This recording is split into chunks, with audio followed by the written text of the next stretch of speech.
Oops. Forgot to hit the button earlier. Hello, everyone.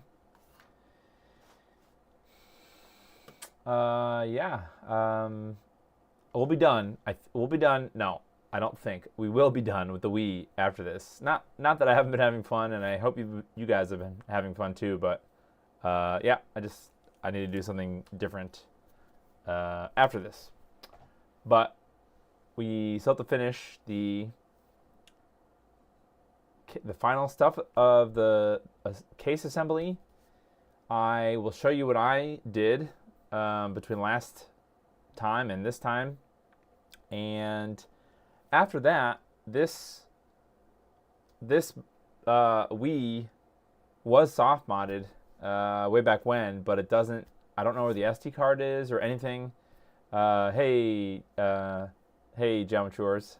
I don't know where the SD card went, and I don't have a backup or anything. So I think, I guess I want to talk a little bit about soft modding Wii, and I'm gonna soft mod this one. And I found a cool utility, and we'll try it and we'll see how it goes.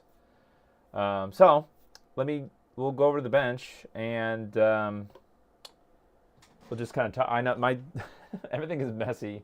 I've been kind of waiting for this to be over and done with, so that I can move on. Hopefully Leon shows up also, so that I can finish, or somebody that has a understanding of where the screws go. I forgot to open my laptop for the comments, so I'm doing that now.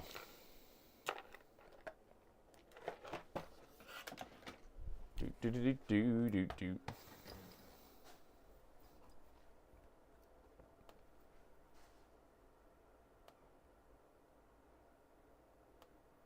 Hopefully everyone is doing well this week.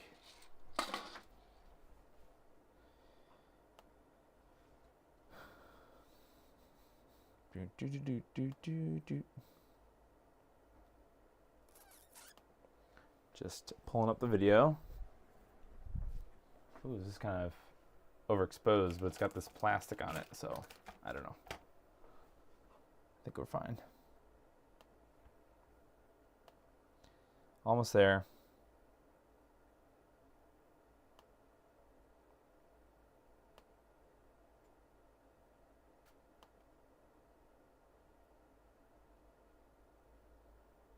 Okay, cool.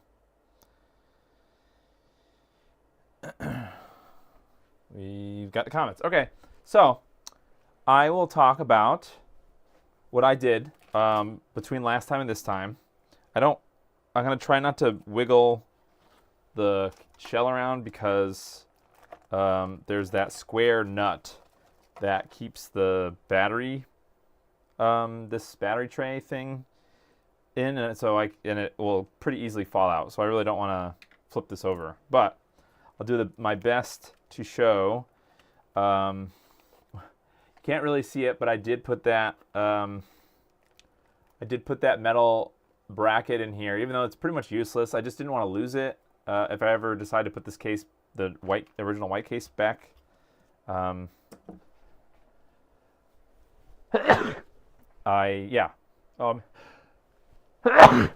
double sneeze.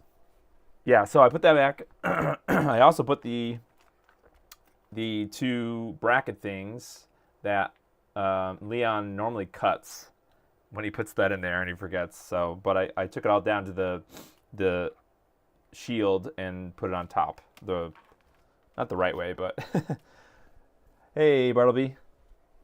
And the last thing that I did, oh, never mind. There's a couple more things. I terribly cut this notch. You can see it here. You can kind of see the bad marks that I did. I just wasn't super careful, but it was pretty easy process because you kind of just, hopefully I don't lose that square nut. You kind of just put the two shells together, and then you can sort of see where the HDMI port is. You can get fancier than I did. I kind of cut, I know it's hard to see, I kind of cut straight across, where you could kind of get fancy over here and cut it at a diagonal, and same over here. But I also wouldn't suggest that you use side cutters for this part. I would just try to use a file, because at least this clear plastic is brittle enough, not brittle enough, easy enough to cut with a file. And as you can see, I put those marks, you kind of can barely see them. Well, I could see them pretty apparently, but I accidentally made like vertical, well, not accidentally, I made vertical cuts like this to kind of like put little divots, and then I kind of cut across to get the divots out to make the notch. And unfortunately it made like spider cracks kind of vertically, so that was no bueno. If you're gonna do this, I would use a file and just file it. So that's that. Then, before we move on, I also transferred everything from the front of the shell, the white shell, in here. I didn't bother taking the felt off. I left the felt. I think this black piece is the one that came as a replacement. Now I can already tell, because once you put this together, you can kind of just like dry fit it, or like you can actually like put it on the front of the Wii without needing to actually screw everything together. And I kind of felt the buttons and everything. So there's 4 buttons in the front here. There's the power button, reset button, the eject button over here, and then the sync button. I kind of put it, like pressed it up against the case, and I tested all the buttons, and I can already tell that this reset button is stuck, and actually it won't screw in all the way. I can actually like hit the reset button by pressing the whole case. So I don't know, that I really wasn't bothered by this cheap case. This was like that $15 AliExpress case. I wasn't bothered by it until that. So if that kind of thing bothers you, I don't know, you're gonna be bothered by this. And I don't know what the fix is, because every time I try to look at it from here, there's these little tabs that actually do the pushing, and they line up, these two line up together pretty well. And so I wouldn't expect that this one would be stuck or something, but like, I don't know, not sure. So I don't know what we could do about that. Maybe I'll have to figure that out a different time. But yep. And so then this white piece here, as well as the clear part, is from the regular Wii, because the felt that we were talking about at the end of last stream is actually like, there's adhesive or something, tape. I tried to peel it, and it just, could very easily just rip the whole felt and not make it usable anymore. So instead of transferring it from here to the clear parts, I just decided to, hey Merlin, how you doing? I just decided to swap the white, and it looks fine. It's supposed to be black, or at least the pieces are black. So, but I think it looks fine, and it's a Wii, so maybe it's the button itself on the board. Yeah, I looked, but like, you guys can't really tell. It also could be getting pinched. Maybe it's getting pinched by the top or the bottom. It won't focus because it's too close to the. So this is the power button. It's in there. It's in this gap. So it's possible that it's too. I don't know. Yeah, like the button. Maybe the button got bent forward or something somehow. I don't know, and I don't really know how to fix that either. So what I think that we could do is, because that's gonna pretty quickly, we're gonna need to start screwing the case together. And well, let's just try it. Let's just go for it. I already kind of know that it's gonna not really work. So, but yeah.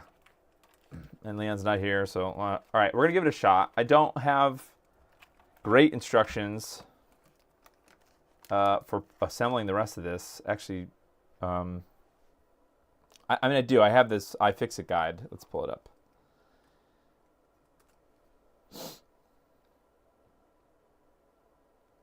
Oh, this is an even better guide. I just randomly found another better guide.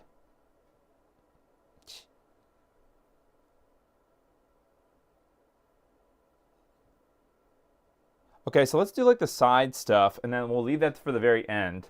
What am I talking about? So the front of the case, the front face, I mean, only gets held on by. Oh, I hope I didn't lose that square. Oh, it's in there still. Okay. The front face gets held by these 4 screws. So two in the bottom, and then 2 in the side. So I think we can just continue and then just not put those 4 in, and then we can see if we can mess around with it if I remember. But there's a bunch of other screws that we can put in first. Wow,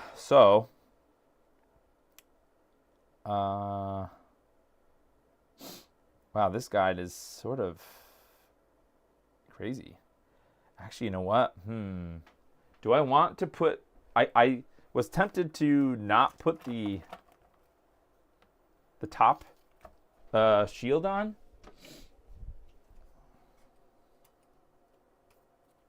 Wait, that's the bottom. This piece, I guess. I just hope that the screw... I feel like the screws screw into this case, this shield. So this is the top case, and I guess I can, right? Because it's really not... There's really nothing to look at here, and I sort of probably want to be protected from the the CD laser. So I don't know. Maybe I still should put it in, so that way I'm... But it's kind of neat to be able to see the disc spinning. I don't know. What do you guys think? Should I leave this? Should I add this piece in, or should I leave it?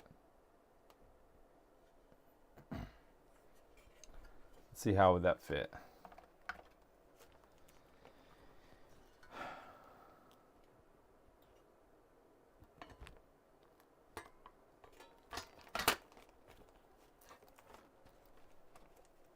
Okay, so that would look like...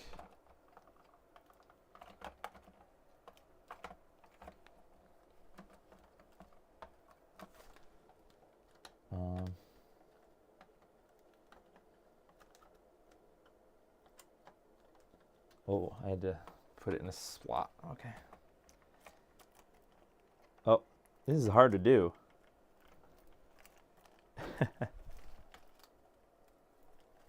Yeah, I just feel like some of the screws attach to this shield. And I would not want to, like the corners and things, like you can't really tell, but like here and here, actually that's where the faceplate also secures. But... and here and here, so they attach into this. So hopefully the bottom part also doesn't not screw in. All right. So, oh, that's interesting.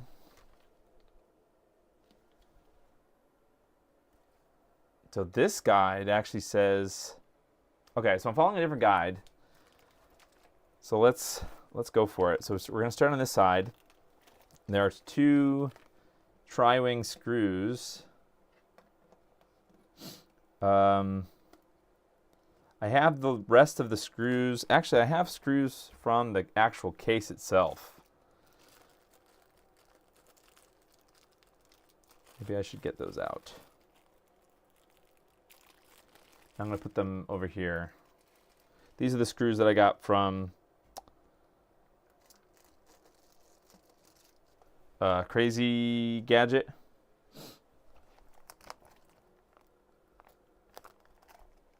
Okay.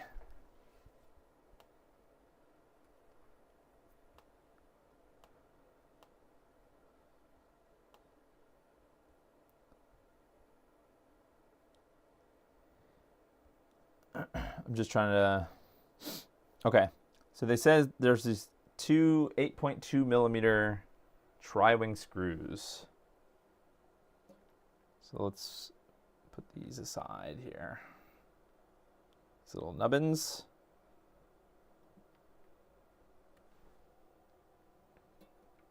If we get bored of this too, I can also skip it and we could just do the thing. Fire it up, because it's functional. It has been functional for a while. I just wanted to finish putting the case together. It's not this. What do these tri-wing screws look like? Maybe the shell screws don't. There's none of them are tri-wing. But there aren't enough here. Man, I'm super lost. There aren't enough here that are tri-wing from Crazy Gadget. Interesting. So what do they look like? They're big.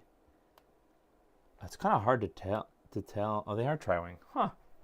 This also could be a different version. It's possible. Let's just try the. Oh wait, they gave us the measurements. So where's my calipers? Calipers.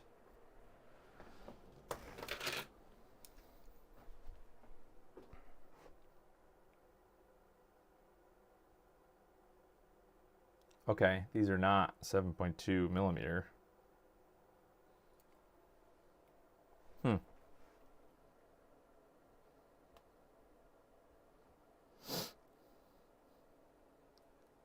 Oh, 8.2 was even longer. 8.2. Huh. So not this. I got this from over here. These? Yeah, I mean the only other 8.2 millimeter screws I have are these long ones. Maybe the black ones here are. Okay, so maybe it's these black ones. These are 8.2 millimeter. But are they on both sides? Well, let's try it. See if they thread in at least. I need my tri-wing screwdriver bit.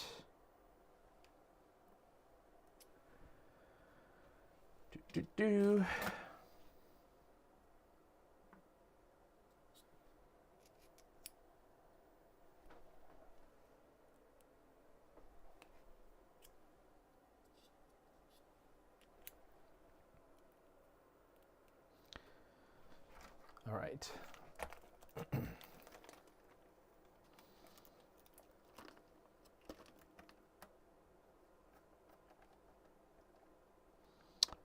Well, it screws in. However, it just keeps screwing in like that's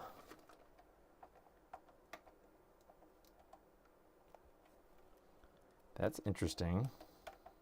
Maybe that's fine though. Maybe they just do screw right through. The case also looks different than my version, the one I'm looking at here on the screen. This is annoying.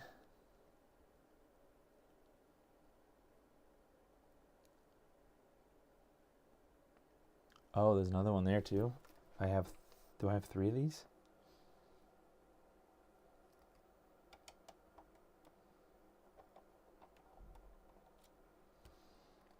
Maybe those are bigger. Well, right. Let's just put I'm going to switch to the new ones, new screws. And these are all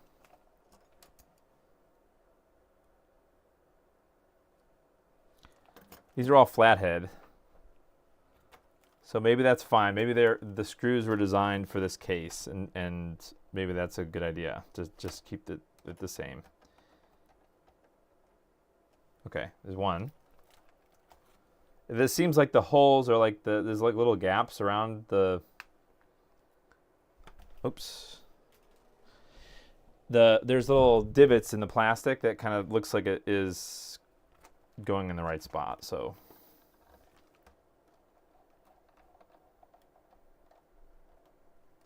Okay, cool. All right, so that's those two. Now we have to go to the other side and add the one at the battery door, around the battery door. I do not think that is one. Yeah, this one here. I don't think this is the one that attaches to the faceplate. So I think I can install it now, I mean.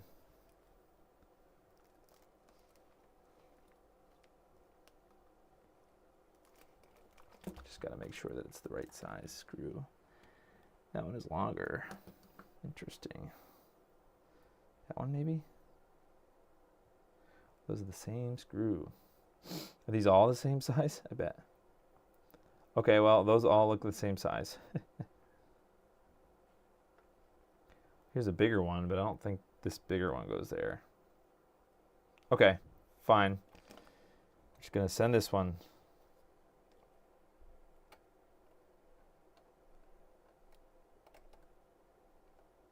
Huh?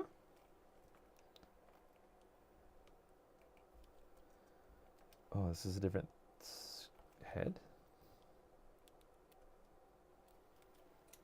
That is weird.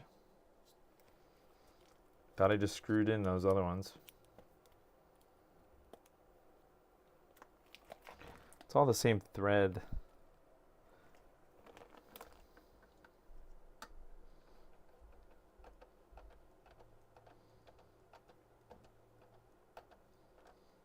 Okay. That's fine. Sort of looks like the screw in the picture too. Okay, now the battery door. Now I already did this part as well. The this screw is like a captive screw, kind of. It has this C-clip. I've already transferred this from the my white case, but it was kind of a pain in the butt because you have to. I had to use little needle nose pliers and like rip that C-clamp off the side. Probably a better way to do that, but. And then that goes here.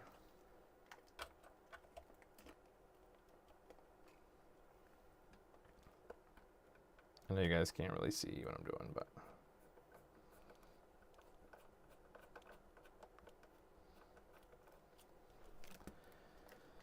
It doesn't seem to be like engaging really. Maybe I had to push it in more. Oh yeah, got it.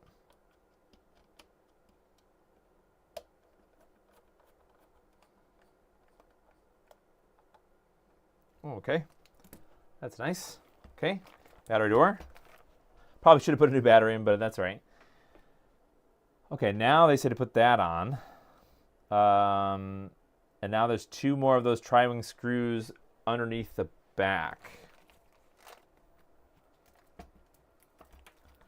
So here in the corners, here and here, there's two more of these screws.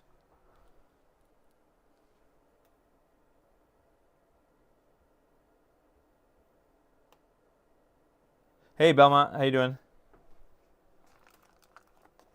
Problem is some of these screws don't, they're not magnetic.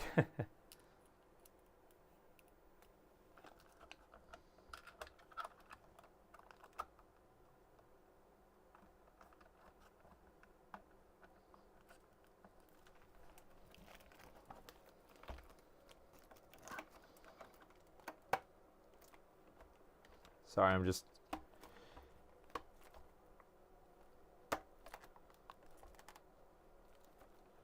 I don't know about that.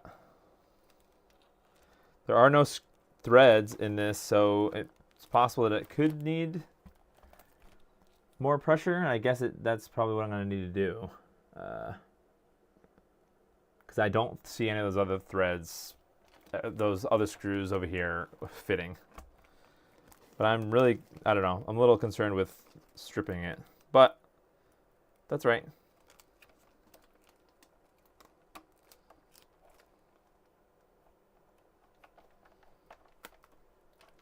I'm going to switch back to my larger, actually, I don't know. Sometimes larger screwdriver heads give you a little more. Nope.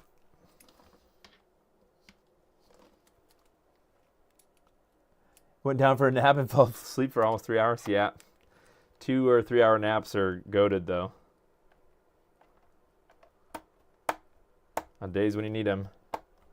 Oh, this sucks, man. Okay, I'm gonna go to this other one here.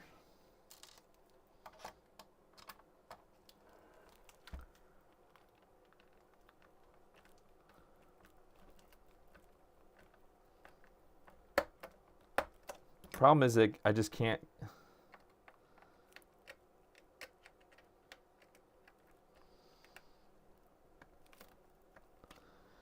And I really don't want to strip the screw.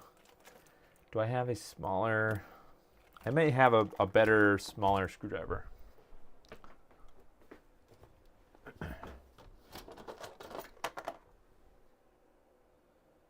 Okay, this one might work. I gotta take my sweatshirt off. It's hot. 8,000 lights on.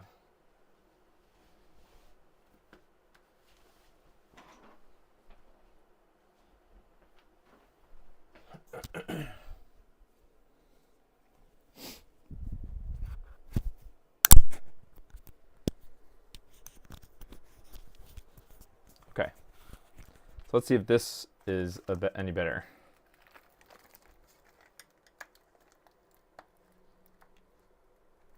Nope. Not really.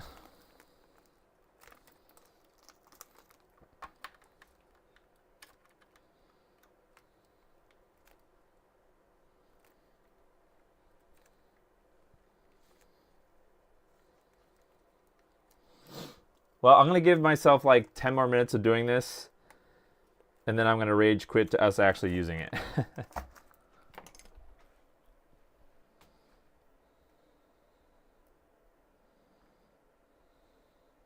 Okay, so now on this last side here, or on this side here, I mean, let's position it this way.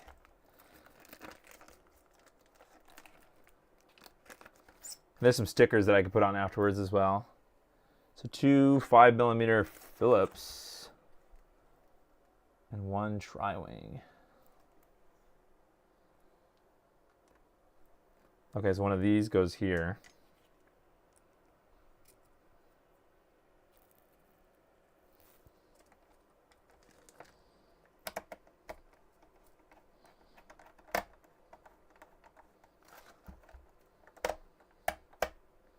Okay, that one goes there.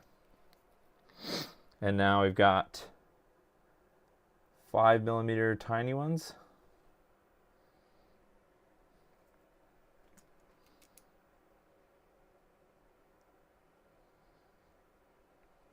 Okay, yep, here, there's the tiny little 5mm ones. And these are not the ones that attach the faceplate, so we can put that in. Or we can almost lose them into the Wii. Good thing this black vent thing I put back was there, because I would have just lost that into my Wii.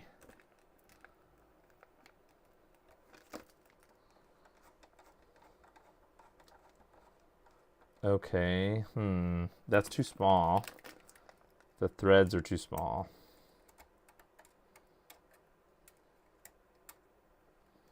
So then it's a big one? One of these? I guess.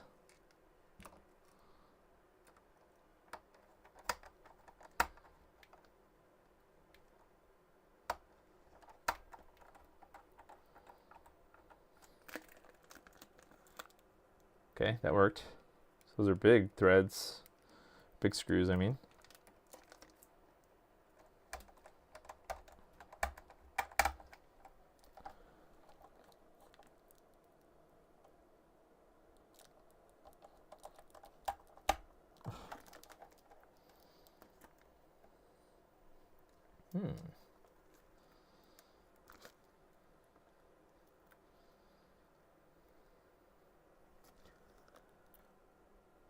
Ouch.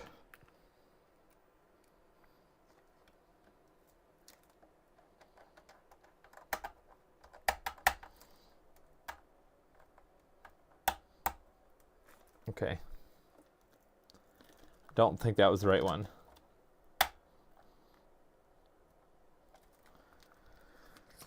Well, let's move on.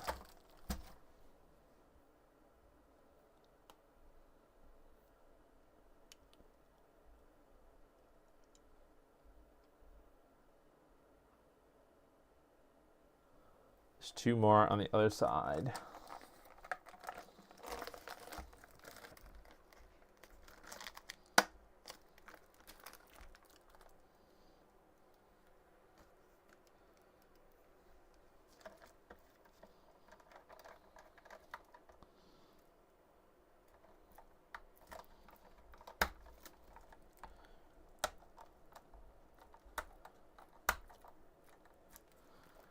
Okay.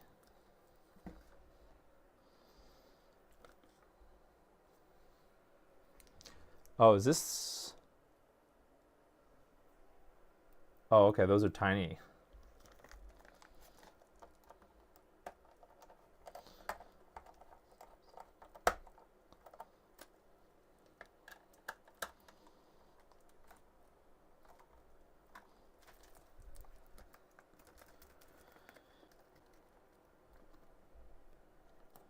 Okay.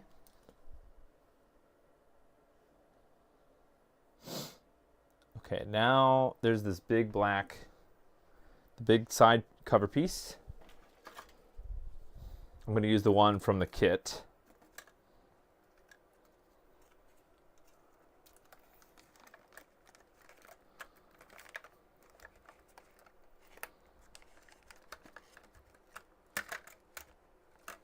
Okay.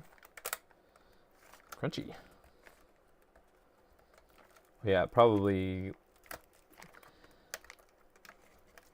clips down at the bottom-ish. But yeah, there are little clips on the bottom here. So those kind of go first. And then 2 remaining 4mm. So these 2. Oh yeah, that makes sense because the front, okay. 4mm. So that and that. Is that 4mm?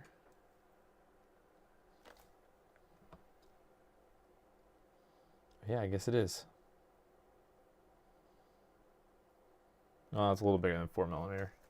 But it's a small pitch.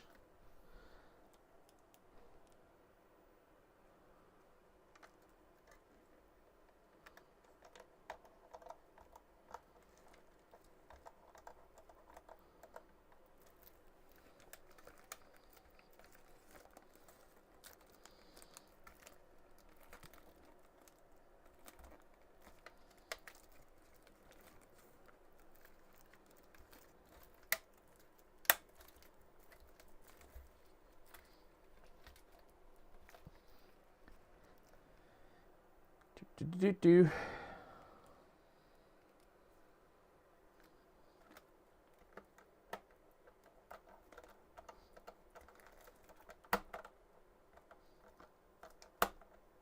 Okay. Nice. I think that's good. So that's the 2 of these screws. So I did not yet do the one that will eventually fasten the front.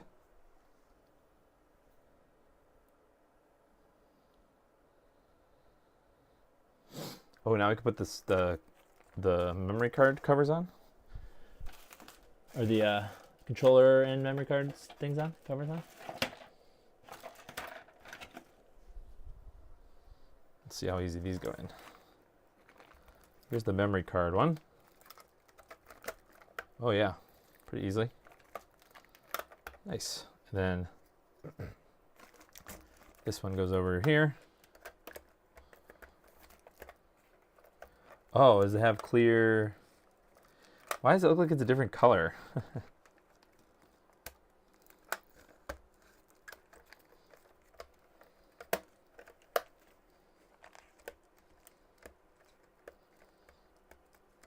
It's just like doesn't sit flush.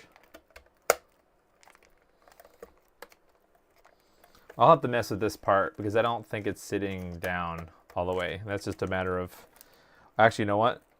It's also possible that this piece is warped. You can kind of see, if I put it down, I bet you I can see it on the table. Yup. It's a little warped in the middle. That's funny. All right, that's fine. I'm not going to worry too much about that.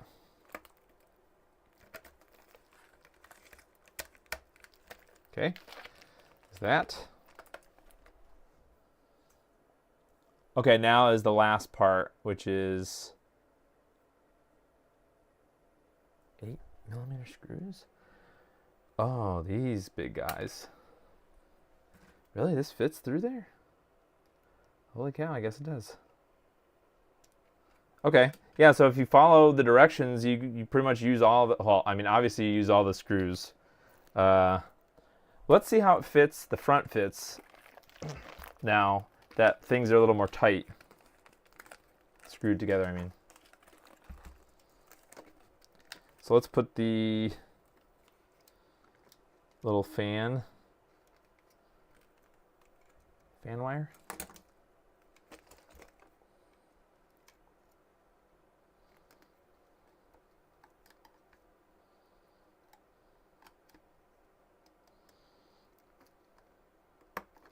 Okay, and then the front kind of goes in here.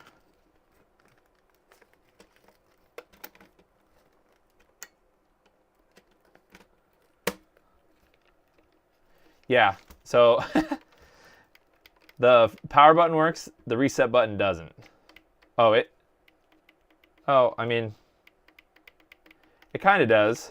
It kind of works fine. Before, I literally, all I had to do was press down on this, like up here, and it would restart. So it's possible it's even better once the whole thing is screwed in. Crunchy. Hey, Scripto. Should I just try those screws in there? At least the small ones, right? So these ones are going to go on either side of the front.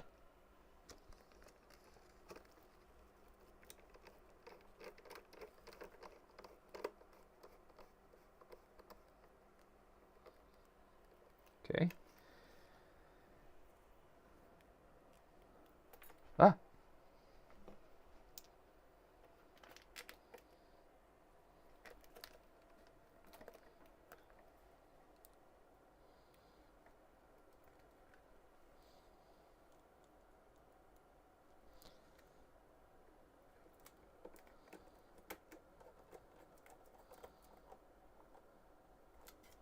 Okay. Yeah, that controller port thing is kind of wonk. Ironically, screwing it in makes these work better. Sync button works. I mean, you guys might not be able to hear it. I mean, it's not great. It doesn't inspire confidence, but as long as they don't malfunction, I think it's fine. But I may see myself replacing it for the white shell in the future. All right, last ones are these two. Let's just do one of these.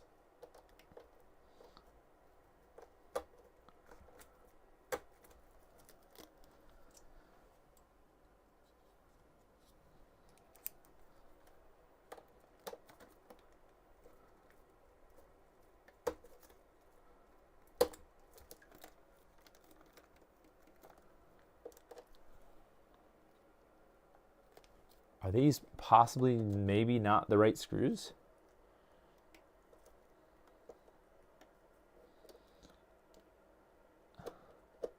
Well, all right, I'll leave those ones out just in case. I might have just botched it.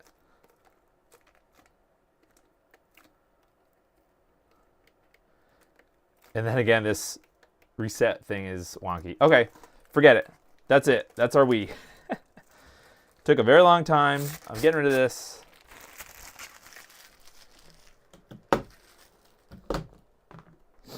All right, let's fire it up. And I also need to remove this camera, but let's plug it in first. Well, actually, let's just see what we got before I do anything. So the power.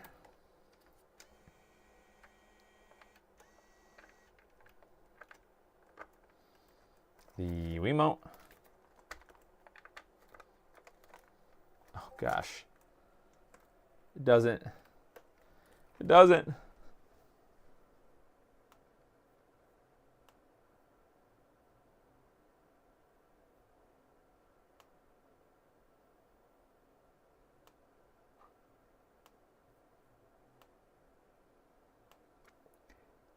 Hey, thanks Scripto for the super sticker, super chat. I appreciate it. Yeah, it took me a long time, and I kind of went insane a little bit because of that, making that video, but it's because of how I filmed it, not necessarily because of what it was. But yeah, I'm glad that is now out in the world. Okay, so let's get the TV on.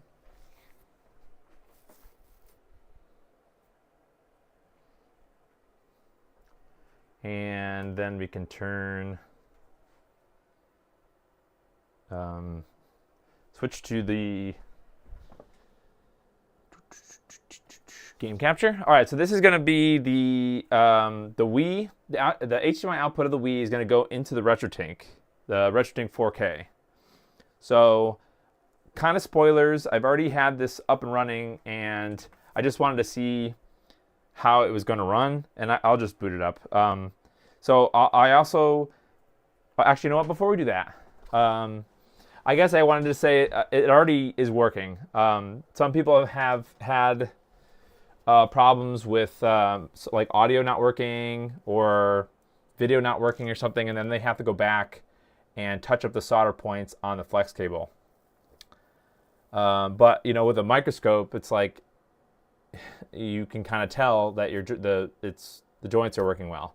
There's also a method where you can use a multimeter and test for continuity from the AVE chip, which is like the encoder chip on the Wii itself, the Wii motherboard, all the way to the AVE-HDMI board, like the FPGA there. So you can see if you get continuity from the output from that chip to all the way to the thing. So that's like a way to know for sure if one of those lines is not soldered well. So I pretty much know it's already working. I already know the audio is working too. I'll show you the OSD, but I just wanted to make sure that it was working before this stream. Yeah. So, but what I don't have working yet, and especially for the Wii and the Wii U, there's some, I think there might be the same person. I'm not really sure. Nintendo Homebrew, I don't know. I really like Wii Hacks Guide, and there's like a one for the Wii U too. And actually, I think there might be one for the Switch too. But these are like similarly styled guides on how to soft mod the Wii and the Wii U at least. So this is what I recommend if anybody is starting out with soft modding. And I think once upon a time I must have followed some kind of guide like this. The methods that people use to soft mod change over time.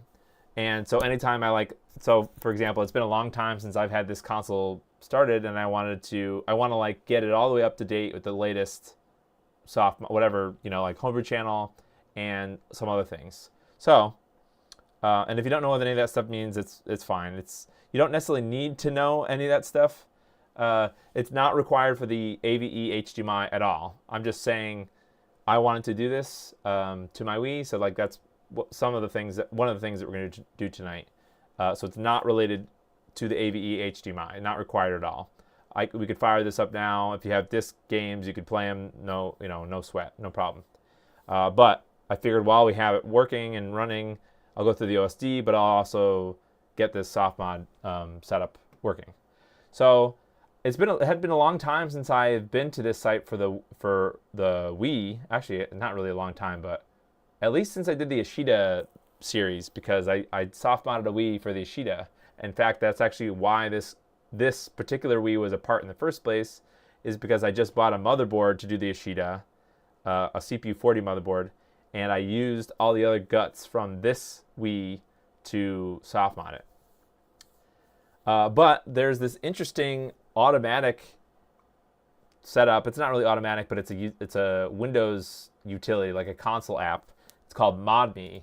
So I've already went through this today, but if you go here, and then if you go to the website, the actual BootMii website, your antivirus is going to hate this download.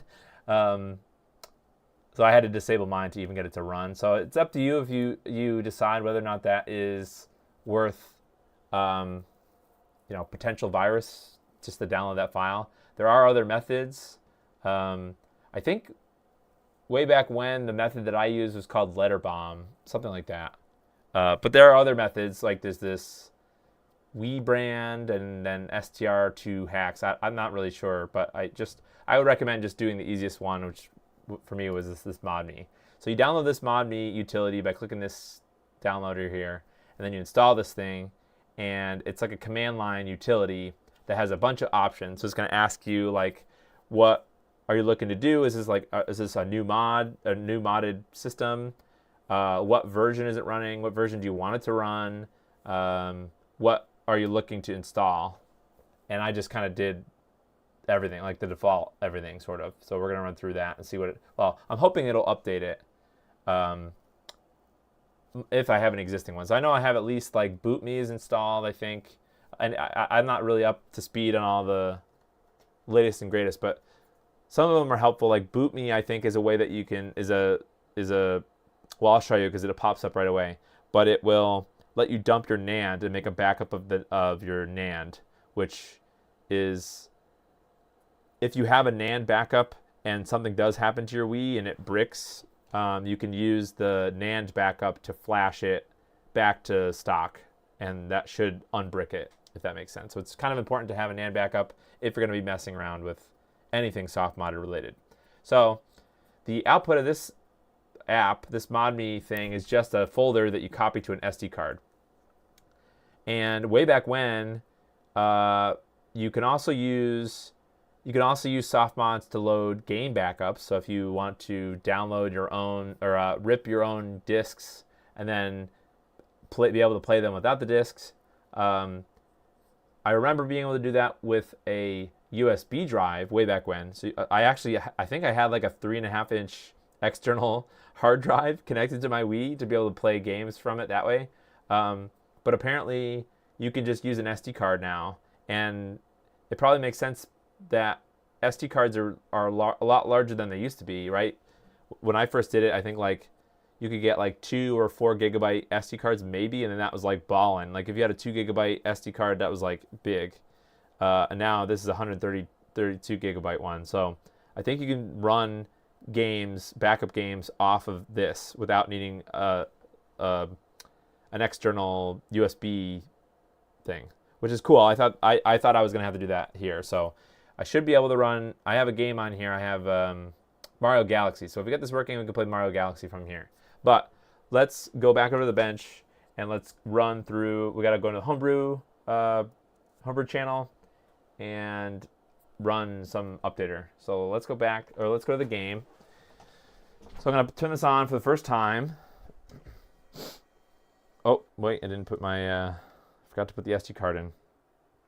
So after you soft mod it, you pretty much want to leave. I mean, you can take it out to put files and stuff on it, but it kind of lives in there because a lot of the homebrew relies on the files on the SD card. So this is BootMii. This is it's kind of like an anti-brick functionality essentially, because it is the first thing that always boots, and that means that if like the actual system,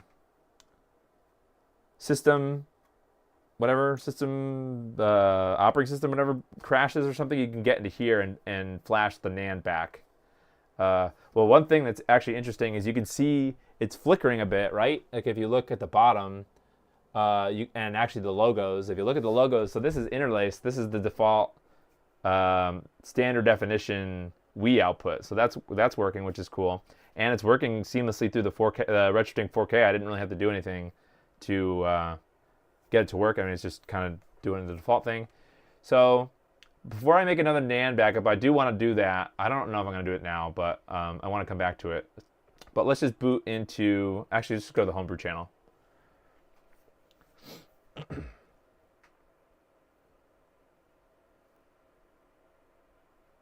Is it gonna work? What's happening?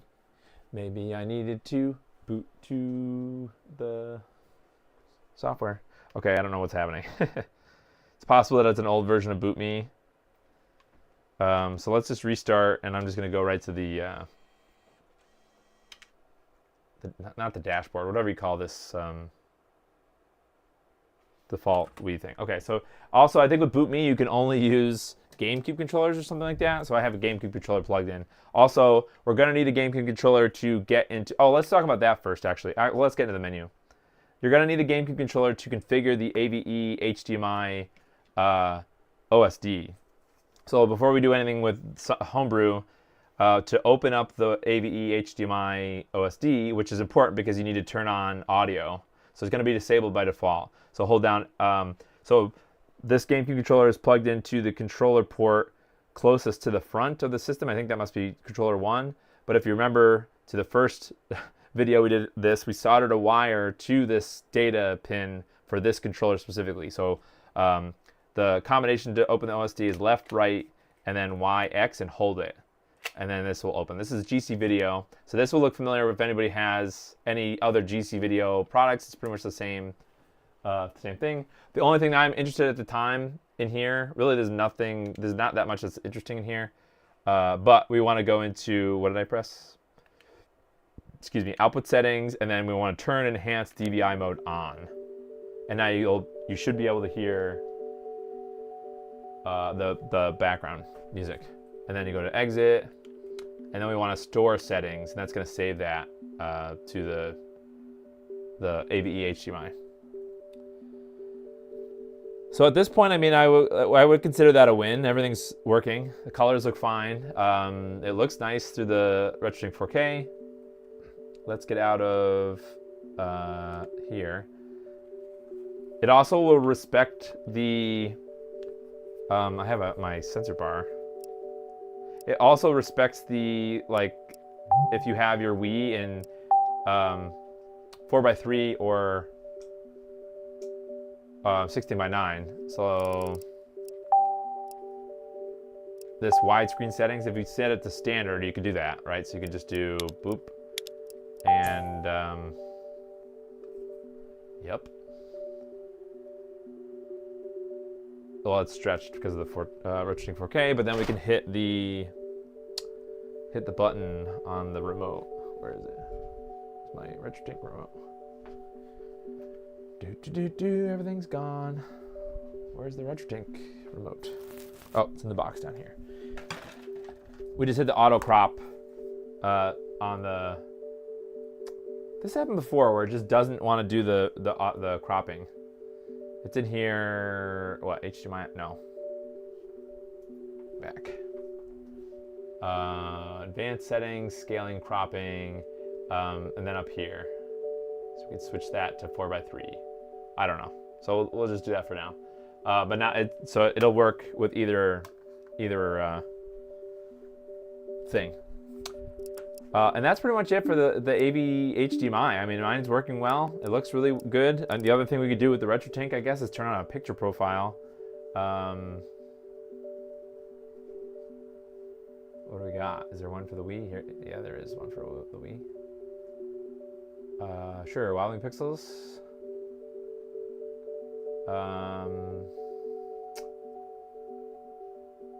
I guess we could do this one, 4:3, 16:9, or 480p 4:3. Okay. Why did it not work? Oh, it switched the input too. That's interesting.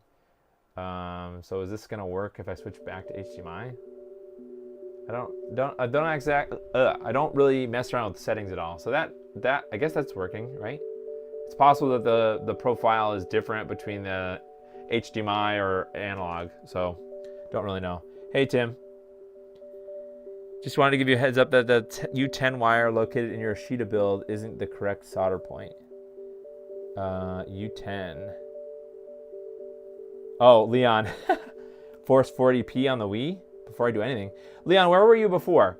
I hate this Wii shell. Terrible. I hate the screws anyways. I got messed up.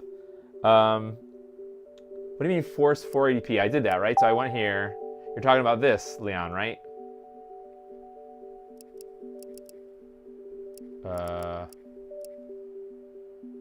Here? Where is it? Oh, screen. Sorry, I have the camera's in the way. Actually, I don't need the camera anymore, so I'm gonna move that in a second. But this is what you're talking about? This 4:3? I'm gonna move my camera. because I can't really see what the hell is going on here now.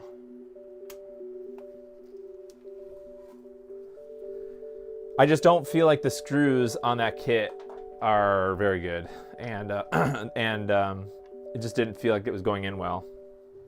So I kind of left half of the screws kind of unscrewed in all the way, if that makes sense, just because I didn't want to ruin it. Okay, be gone, camera. Daddy needs to play Wii. That was gross. Okay. I'm gonna move all my stuff out of the way.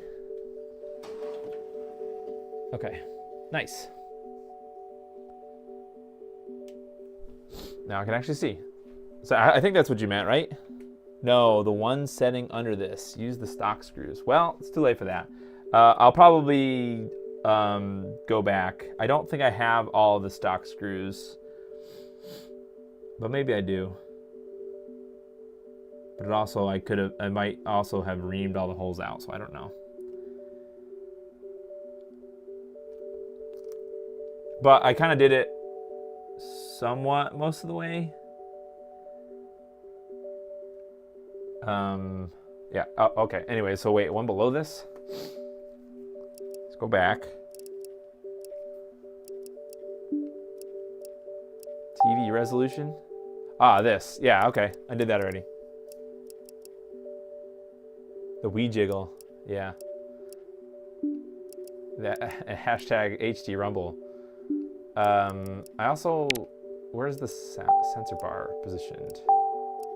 Oh, that's why. That's the other reason why. There we go. That's better. Oh God, what the heck? I'm standing too close. Got to be 1,000 feet away. You got to be 1,000 feet away from the Wii to use it.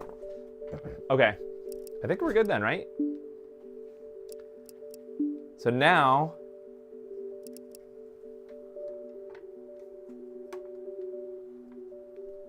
oh man. Well, there's really only 2 screws that I think might be not great.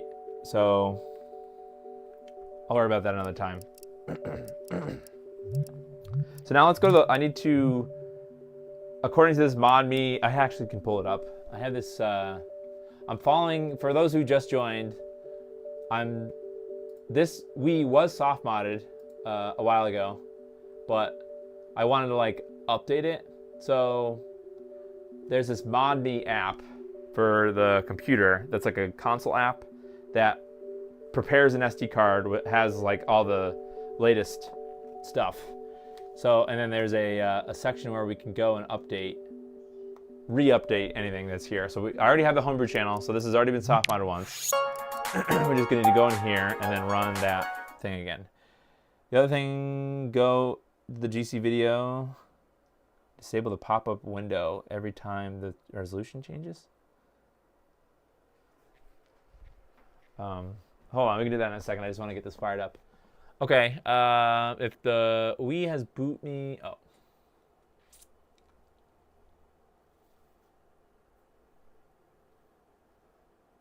You already have the forwarder channel? What the heck is forwarder channel? Launch HackMii installer. Okay.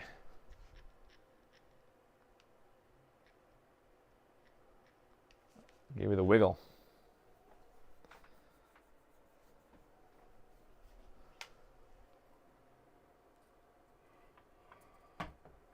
Ooh, this looks crispy.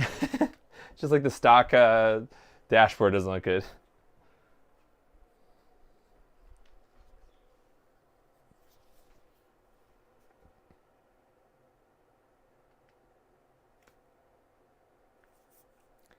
Yes, yes, thank you, HackMii. I know this software was not sold to me.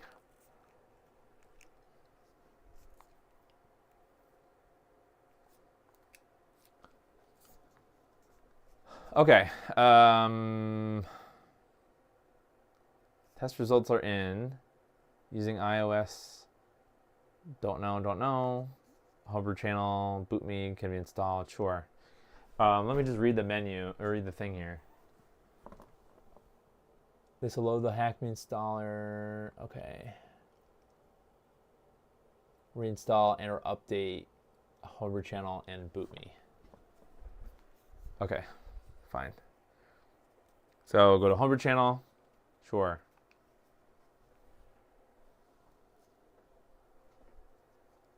Great. Then BootMii. I think I want this first one.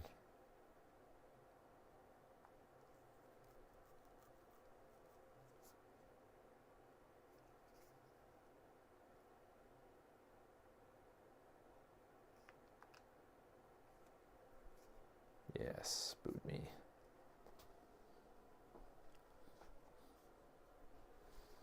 Okay, what were you talking about, Leon? Somewhere in the GC video settings?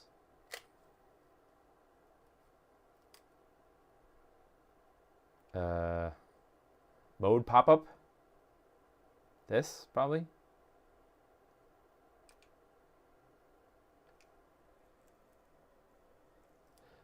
Yeah, I kind of wish the RetroTink 4K does it a lot, but that doesn't bother me so much. Okay, cool. Guess that worked. Prepare a SD card. Is this gonna... Runtime files will be written. These are required to probably BootMii. I guess this is what we want to do. Prepare the SD card. Hope it doesn't erase anything. Uh-oh. I don't know if I need to do this or not. I'm just gonna not, because there's some things installed and I don't want it to erase them. I think that's it. I think we just updated those programs to the latest ones, the latest versions. I guess that's it. Let's see if USB loader. So this is how you would load backups. If you made backups and they're on. Oh, that's interesting.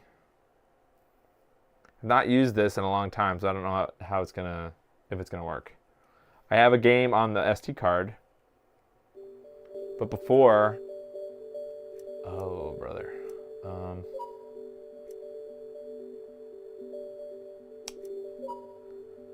Okay, maybe there's some kind of config I need to do. Okay. SD card mode on. Install directions, game name, game ID. Oh, so I need the game ID, I bet. Shit.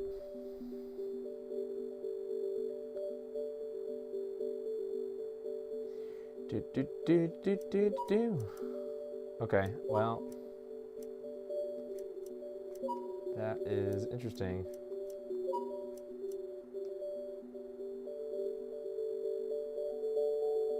Just looking for what folder it expects these to be in. I can't believe I'm actually using a Wiimote. This has been a long time.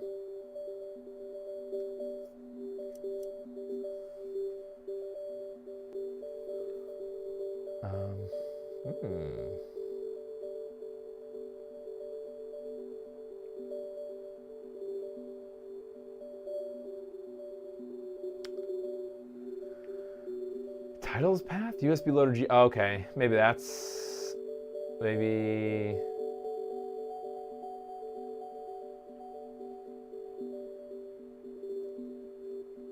It's possible that I don't have the stuff in the right folder.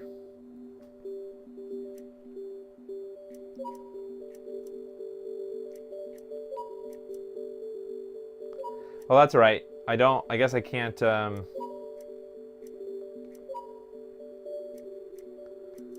That's kind of annoying. So I have to. What's going to happen if I take this SD card out now? It's going to blow up.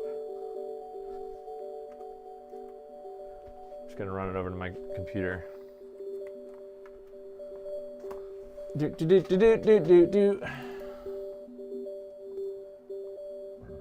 Well, it does not have.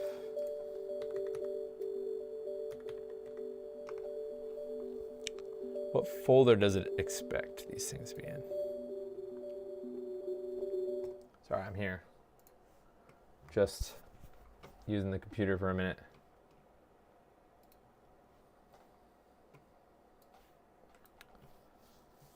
Okay, installation, install the loaders forward channel. What is that?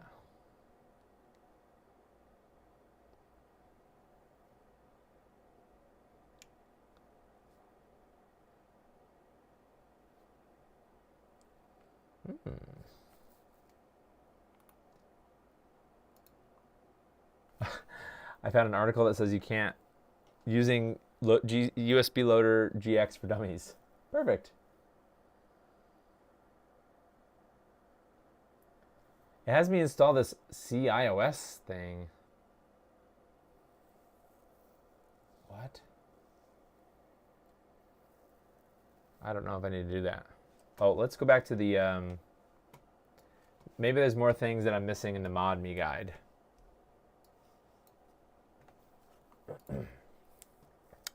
Okay, so this is what I did. I installed Homebrew Channel and BootMii. Launch an exploit. Okay, so we already have it, so I don't think we need to do that. Make a NAND backup. I will do that again. Install and configure Preloader. Well, maybe we should do this too.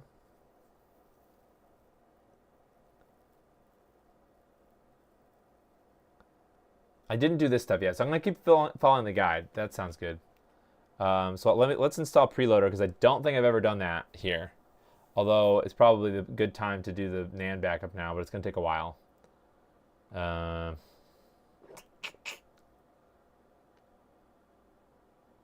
Okay, I guess I'll do that. Let's make a NAND backup. Do it legit because I don't have any games. I have Brawl. Is the only game I actually own now. Smash. Oh, and Wii Bowling or Wii Sports. I mean. Oh yeah, it restarted itself.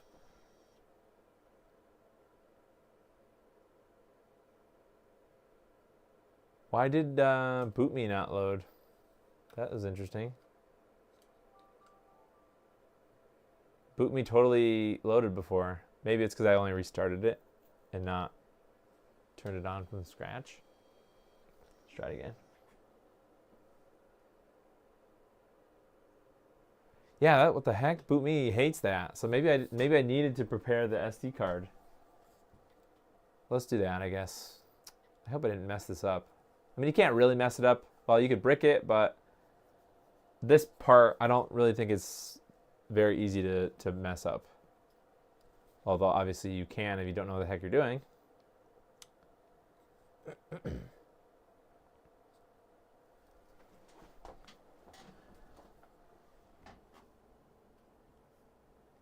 Oh, game filter per system and USB loader might be hiding the game. I think it's because I don't have the title in the file name.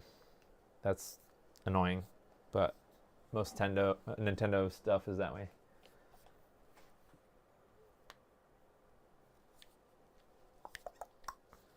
Bump, bump, bump, bump. This makes you wait like 30 seconds before you can press any buttons. That's why I'm not doing anything. There we go.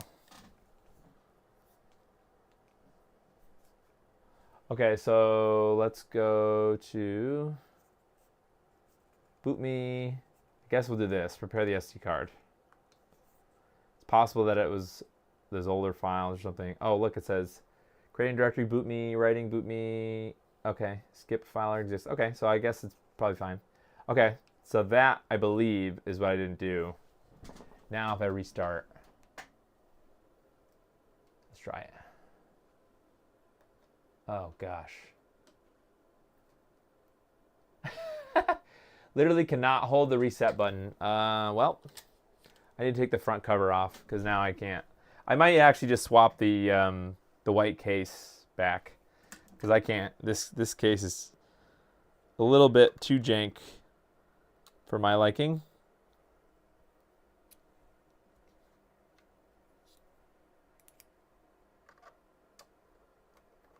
Unfortunate. I wanted to like this case, but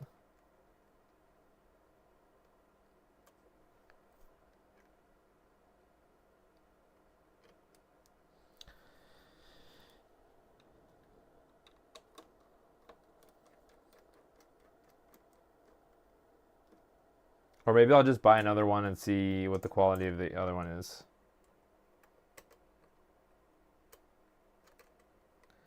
don't really need to be looking for extra work. Okay.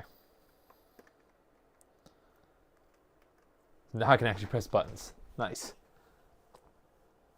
Yeah, I mean, I do. It's just, oh, what? Oh, maybe because now I gotta restart it. It looks nice. It's just, it doesn't fit together. The face buttons don't fit together well. Okay, so that's what I needed to do. I needed to, wow, and even BootMii looks like it's in 480p now too, as opposed to the 480i. They're all garbage. Yeah, that's unfortunate. I wish somebody, Retro Gamer Store or something made them, because that would be cool. Okay, so now we're in BootMii. So we were in here before, but I must have updated it, and then it didn't have the folder or something. And unfortunately, in BootMii, you need to use the GameCube controller, which for me is fine because it was already plugged in. So I'm going to go to the SD card. Is it an SD card?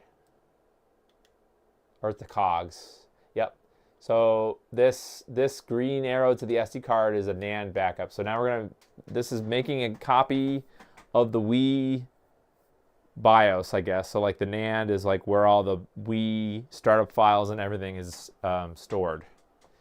So this will tell you if there's any bad blocks in there also, but it just giving you the progress, but it's also storing it to the SD card. So Belmont, I mean, it's fine. If for $15, hell, screw it. I mean, just buy it. It's not like it's, you know, $100 or something. But, you know, it would be worth it for somebody to make a high quality shell include the screws that match the original screws, and then maybe even give you a guide on how to put it together, because that, you know, that might be intimidating for people. I think they're all from the same manufacturer. I wish I could speed this up.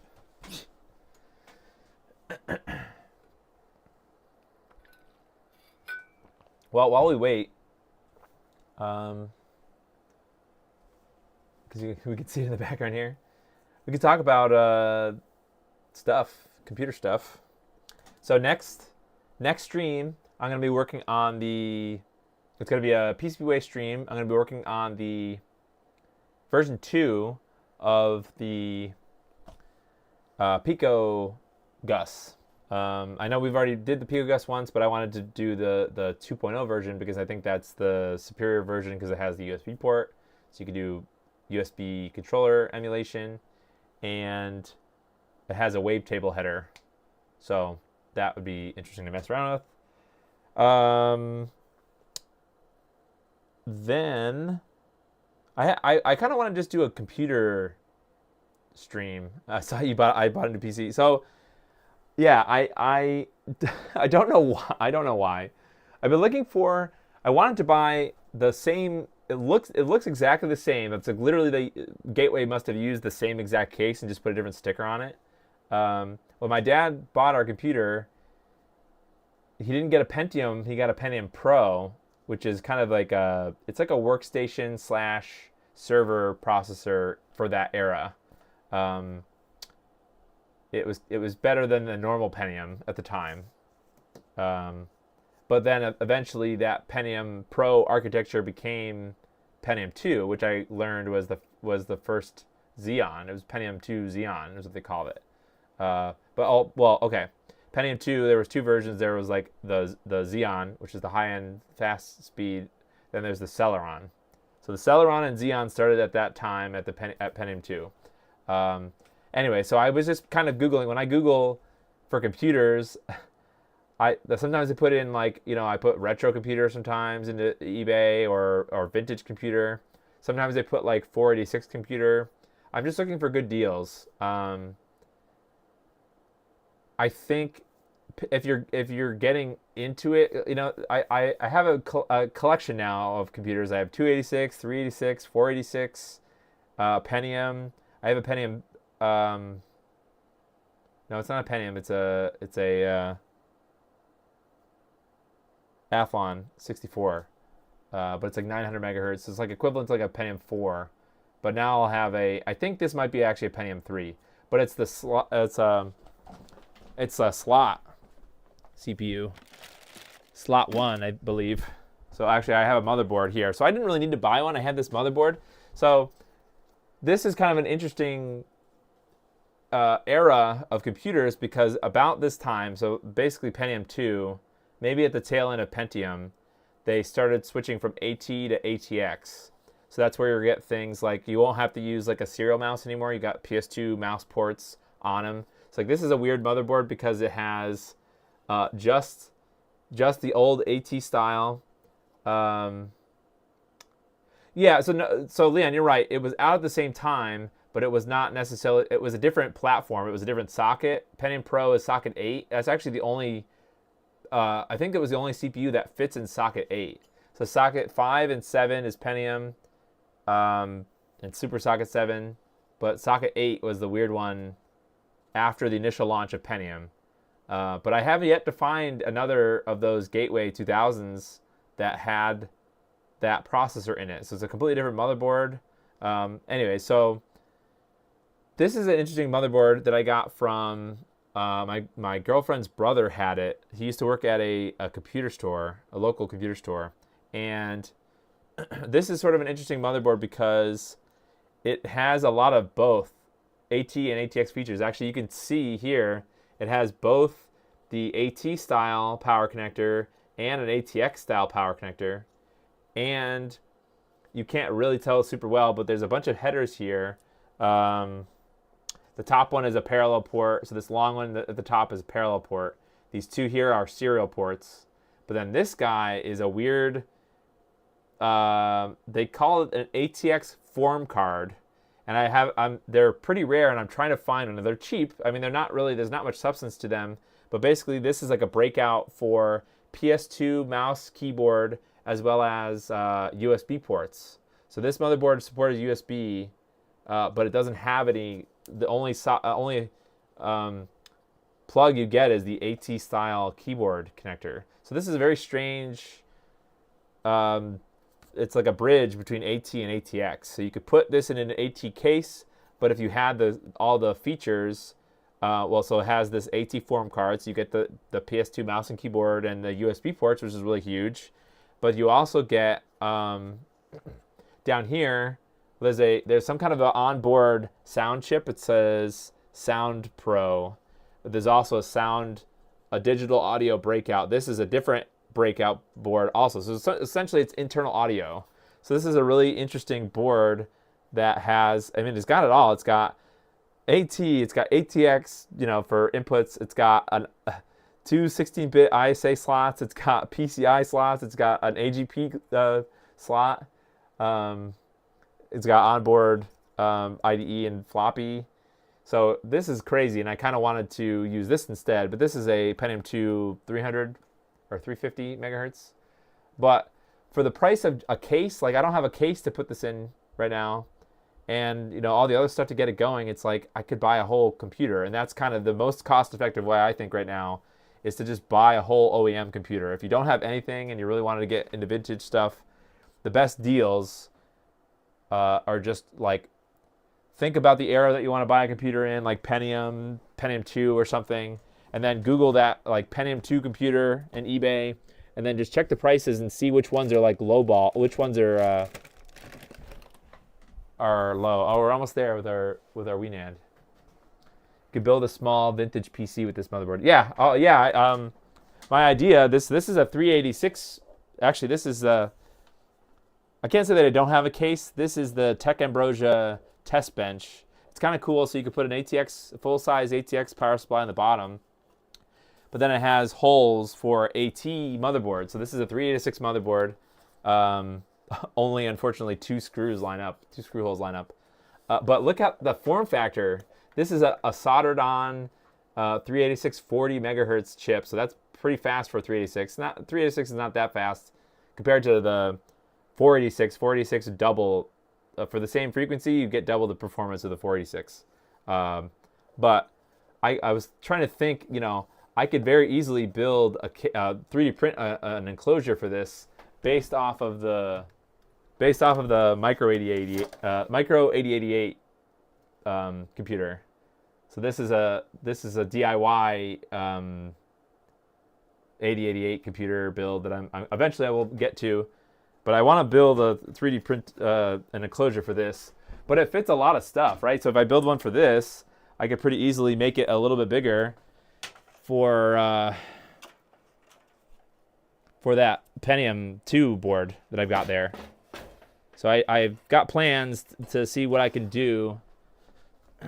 Because you're right. I mean, it's basically, this is essentially the same board. It's just a square.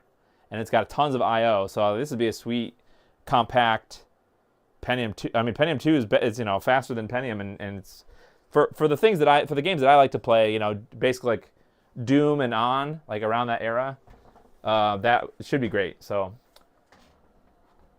all right.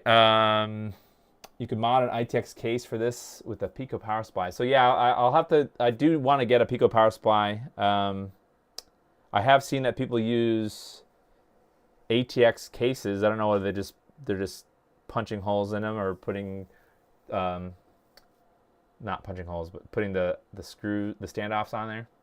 If you go buy a whole computer route, it's ATX. Strongly recommend you replace the PSU. Yeah, pretty much. Yeah.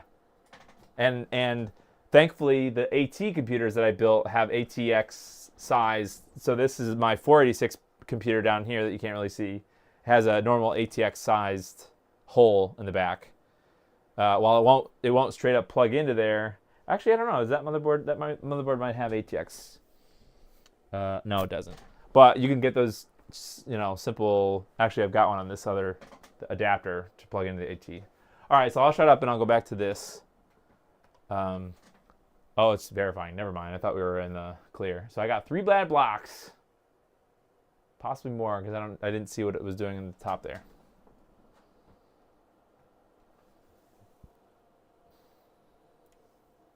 But yeah, you're right, Leon. That's like the. Oh, let me read what you wrote.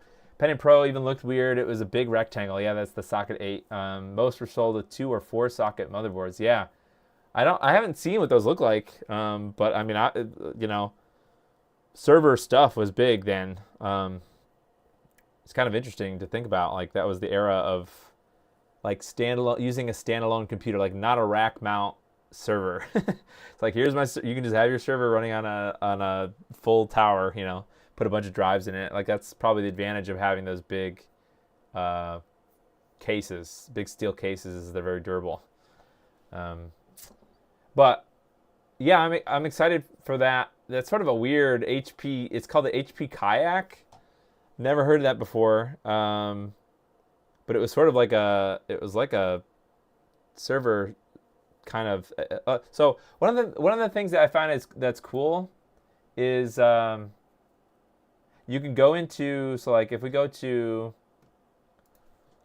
I don't know exactly what it's called. Google Magazine, something like that. Google Magazines. Well, I guess it's part of Google Books, but I get there this way. And then you can type in like, so it's an HP Kayak Pentium 2 or something. And it's so good. You can just find articles and it highlights the information. Like they're talking about, it's a different version. Like I would have to get more specific with the model number, but you can find things like advertisements for that model, comparisons with other high-end workstations. Like you can see this. This is a benchmark comparing. Oh, this is just different types of RAID, and it's RAID versus not RAID versus just different types. So very cool. You can find information from the past. Like this has been my life recently. Is oh, here they're talking about it. This is the XA.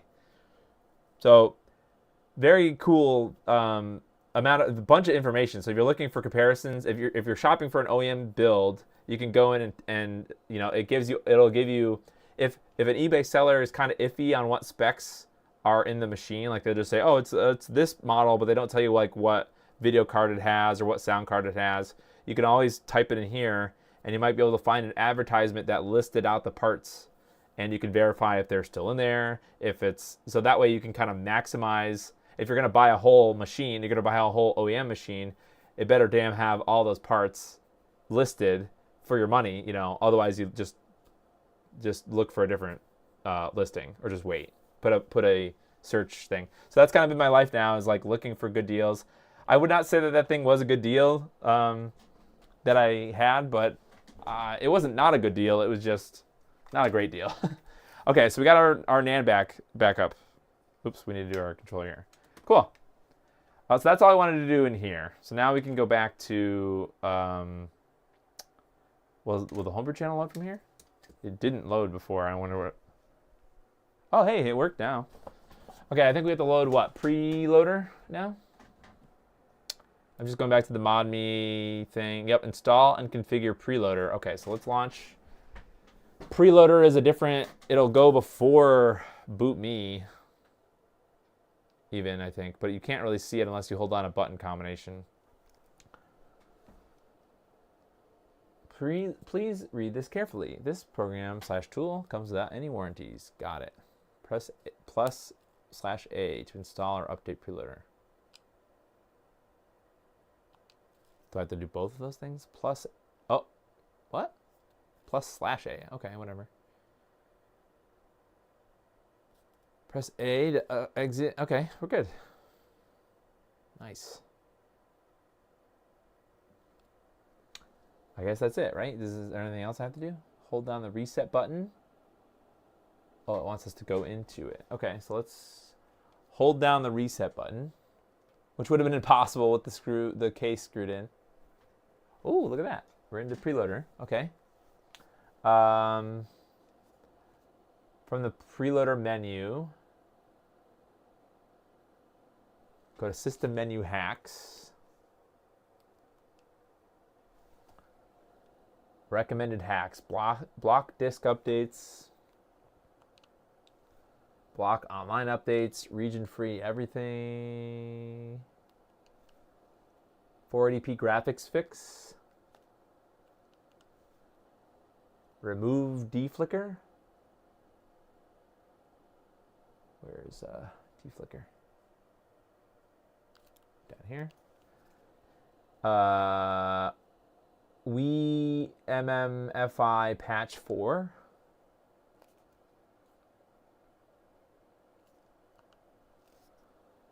Remove no copy save file protection. Remove no copy save file protection. Okay. Your system menu hacks may vary. Okay. Cool. Now we can save. Go down and save our settings. Oops, what? There we go. Got it.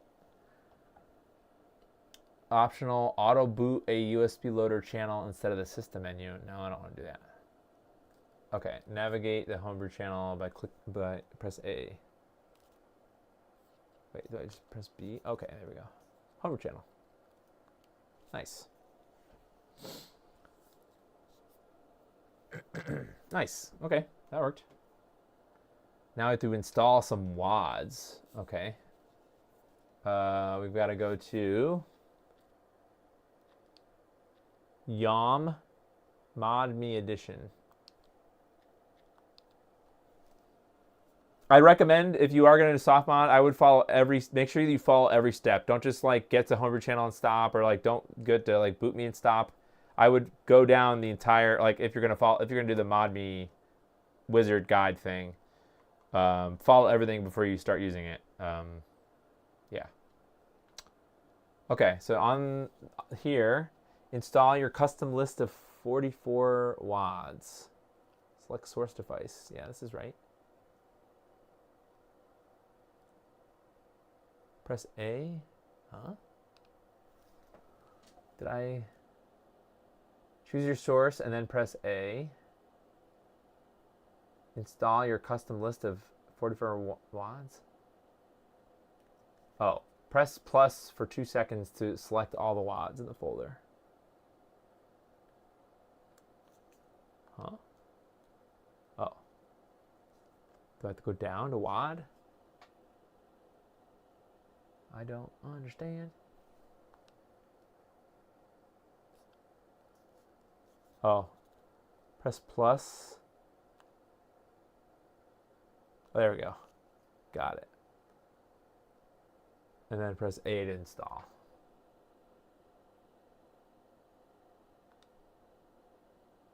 Okay, we should have 44. Okay, yep. A, continue. Nice. So like I said, that was there. If you follow the ModMii thing, it will set all this up for you.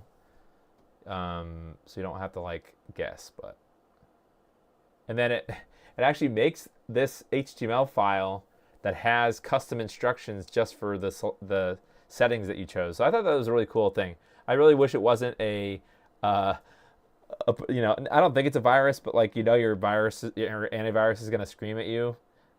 It must have been labeled 8 Ways to Sunday by Google as a virus program, even though it's, you know, just for soft modding. But yeah.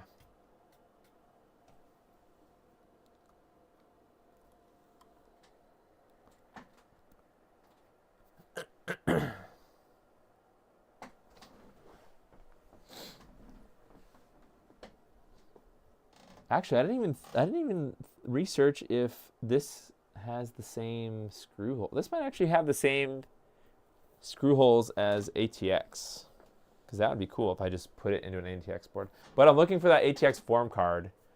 I could not find one. Well, here, I'll show you what it looks like, because it's kind of cool. Well, we have to wait for this anyways. It's called an ATX form card. It looks like this, and there's a couple of sites that have it listed, but they're like out of stock. So I don't know if they're ever going to come back in stock. That would be funny if they're... I can't even read what that says. There's a red X. Some sort of looks like it says not in stock or something. But anyways, it's like a little breakout board, so it'll connect to that weird port, but it has 2 USB ports. It's probably USB 1 or 1.1 or something. And then a PS2 mouse, and one of these is for an infrared port. Don't ask me what that is. I don't know what it is. Oh yeah, it tells you down here. Every motherboard had its own ATX form card. It may be in this generation. They might have, yeah. The closest I saw, what's kind of interesting is this Asus this thing. And actually, I posted in this thread. So there, you can find these pretty frequently now. Like I found a bunch of these where it looks like Asus took that design. It's a little bit different. I looked at the traces. The traces are not exactly the same, but they go to the same places, but they didn't populate the PS2 or the IR thing. So I think in this Vogon's thread, people populated the missing pieces for PS2, and you can just use this. So this is a possibility, and these are pretty cheap, and you get the USB. So that's why they show you the pinout to make sure it will work with your motherboard. Ah, got it. Yeah, I like up until this motherboard, I did not realize it. I don't know much about custom computers in this generation. All I know, the only experience is OEM stuff. But I can imagine that it was still a pretty big thing, right? You could get a high-end Pentium 2, DIY your own thing, your own build. But those are kind of few and far between on eBay, at least.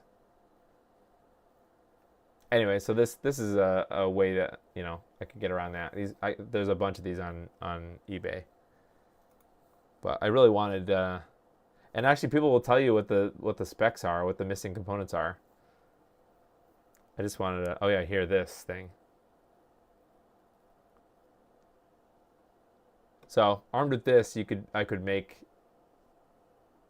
populate the. It doesn't tell you the values of everything. Like here's some capacitors, but it doesn't tell you the value. What am I missing? Oh, I don't have this piece. I don't have this piece for this computer. I don't need it. I could just use a serial mouse. I have a bunch of serial mouse ports, but I figured that I could use, like I have a nice optical PS2 mouse that I'd rather use an optical mouse versus a ball mouse. But so I think with this, like I didn't even need to buy that HP if I had a build around that motherboard that I was just showing you, that Pentium 2 350. I don't need to do anything. I just thought this was cool, and I never heard of this before. This ATX form card, or you know, I know about like onboard audio for a motherboard, but there's no ports on the back of it. There's just like, it just makes use of those pinouts going to cards for the onboard audio and these pieces here. 44 of 44. Oh, we're done.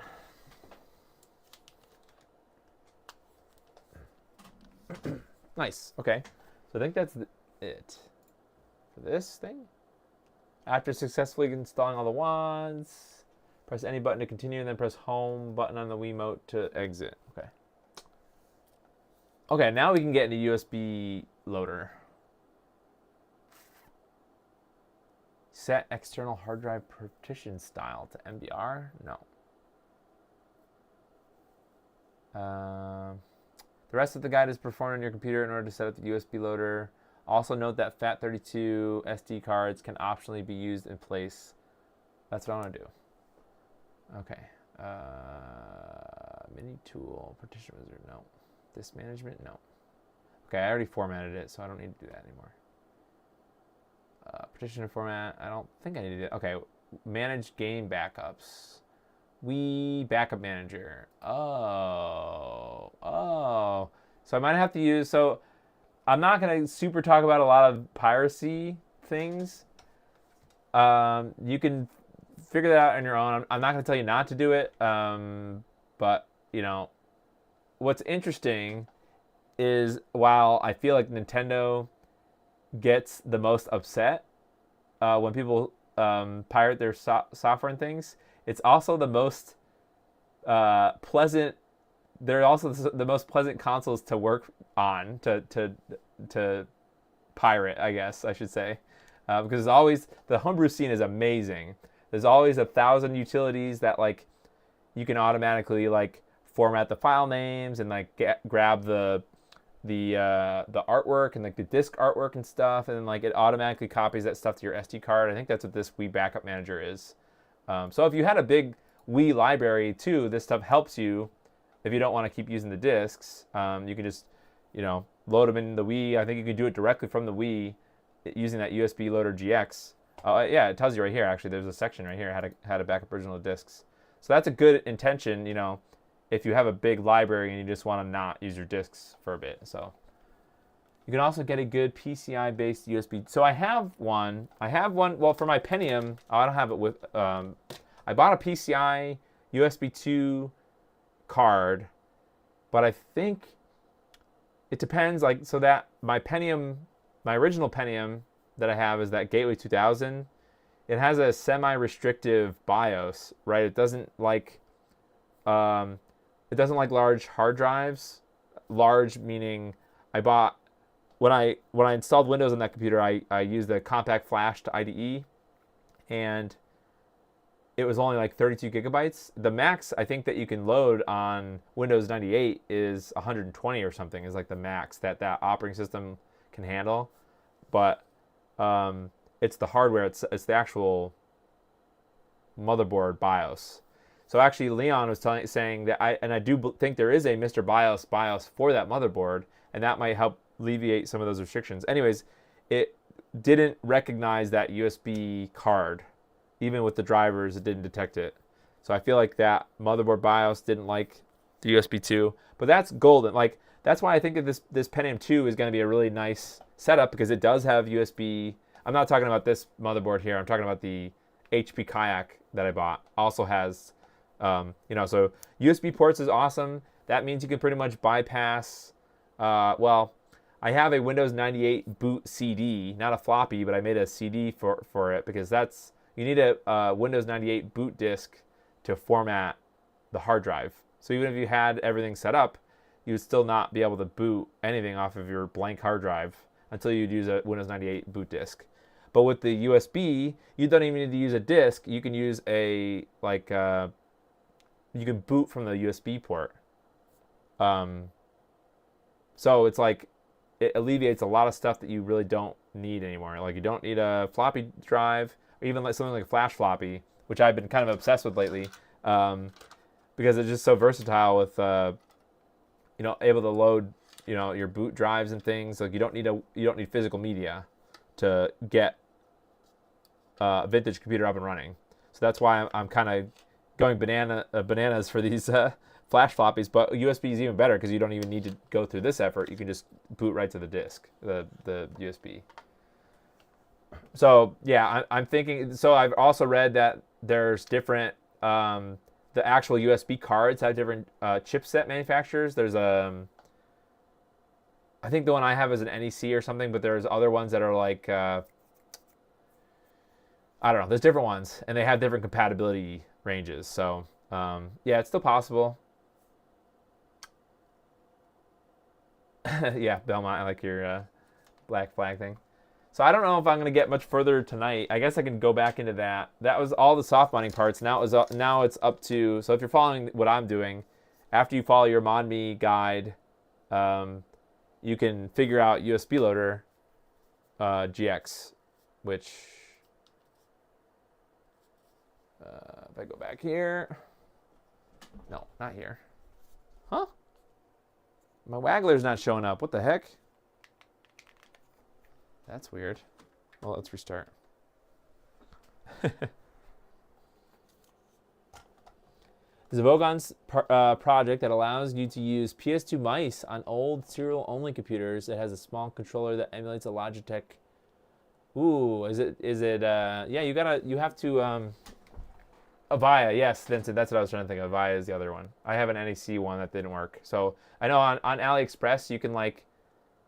A lot of times, like all I did, yeah, I found that one on AliExpress, but I think I got the wrong chipset. I think I needed to get the Avaya chipset for more compatibility, at least with my Pentium on that restrictive gateway motherboard.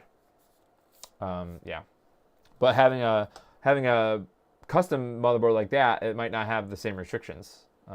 So having that USB, well, this one has that ATX form card, so like Pentium really is the age where it probably definitely didn't have USB ports, but you know, I wish it did, because then I wouldn't have to. Well, the other alternative, I mean, on my 486, so on my Pentium, I use that CF to IDE because compact flash and actually micro disk or whatever it is, it's already IDE. So there really is no conversion. It's just an adapter that changes the pins to the bigger IDE connection because the little compact flash holes. But I've been messing around with SD card to IDE adapters too, and those work pretty well, at least in this 46. So I was going to say, you know, maybe what I'd like to do is have some way to have like a consolidated game library, like ISOs or something, because you also don't really need CDs either. If you have the ISO of a game or something, you can just use daemon tools, and you don't need any physical media at all just to do your day-to-day. And unfortunately, I only have a 2 GB compact flash card in the gateway, which is why I want to put I want to update to the Mr. BIOS to see if that will give me a larger hard drive compatibility, or possibly XT-IDE. Not using an XT-IDE to CF card, but just getting a ROM on there that lets me enable the XT-IDE, because that worked well with my older computers. USB loader. Was I in the wrong? I might have been in the wrong app. Maybe that USB loader GX is an old thing. Oh, it loaded here. Huh. It's the same exact thing. So it must have added something to my the dashboard. Okay, someone mentioned that maybe it's being filtered. Yeah, that's so I'm kind of worried about that. I would do it, but I think it's probably not the most secure thing. I've heard that you can use old computers as attack vectors. And I don't even think it probably doesn't even need to be on the internet. I think nowadays people's home internet networks get bombarded with. I mean, this might be like tinfoil hat, but your home internet network gets bombarded with overseas packets all the time. So I'm curious if there's like people that are just monitoring home networks to find unsecure computers, and then from there they can, I don't know. I'm not sure how feasible that actually is, but maybe setting up like I have a switch that supports VLANs, so maybe I could set up a VLAN that's not connected to the internet. But at that point, I might as well just have its own little like private, disconnected, completely disconnected, and just have a cheap gigabit switch or something, and then load up like a Raspberry Pi or something that just has all the files on it. I don't know. I know there's the retro NAS setup. So that's possible. I just didn't. I keep filling up the drives. And I can't store the ISOs on the computer that I would need to use them. Okay, well.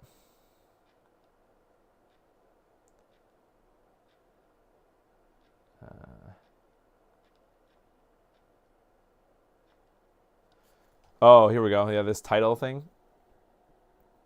I have a feeling that it's because I named it wrong. Oh, wait a minute. Oh, it's plugged in there. Yeah. I don't know. I'll have to fiddle with it. I might just in my own time, I might try to use that Wii Backup Manager utility, because that seems cool. It'll pull down the artwork too. So that'll be helpful. The option in USB loader that you might need to set to show the type you have on that card. I dumped Wii games. Yeah. What I could do is I have Brawl. I guess people probably wanted to see some actual footage of a game running instead of just the menu. So it's either Wii Sports or Brawl I could play right now. I'm not really good at Brawl, but it might have nicer looking graphics than Wii Sports, at least.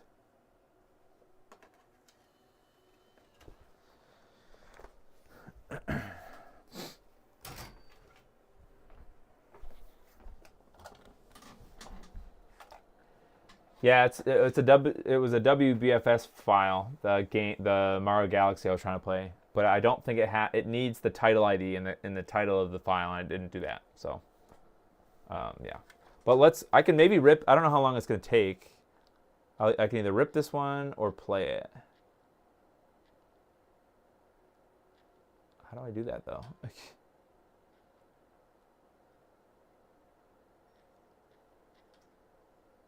Is it freaking out?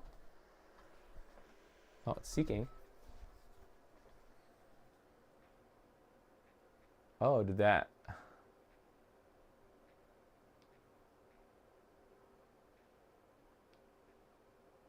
Ocarina.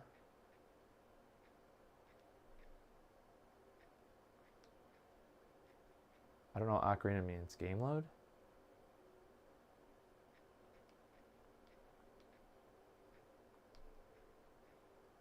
How do I get out of here? Okay, fine, whatever. Guess we're playing Brawl for a minute.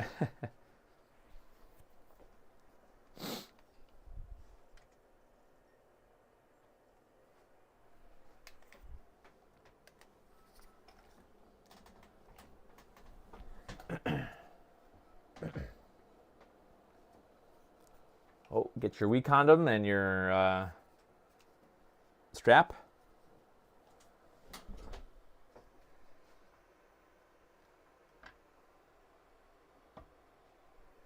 And take a break every once in a while.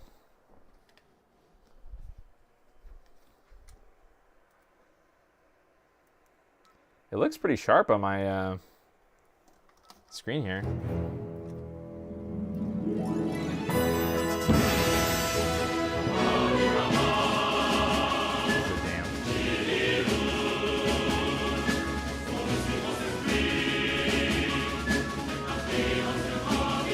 Using my Smash Ultimate controller, gaming controller.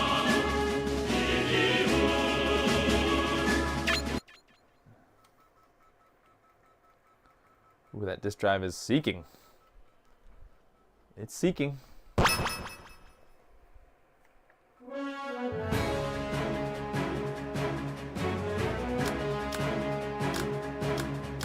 Is this Wii actually have everything unlocked? Free-for-all! Is this everything unlocked? That would be super impressive if it somehow didn't mess up any of my files. No, it doesn't, because it's missing Marth and everything, right? We have Ike, but not Marth or anything like that.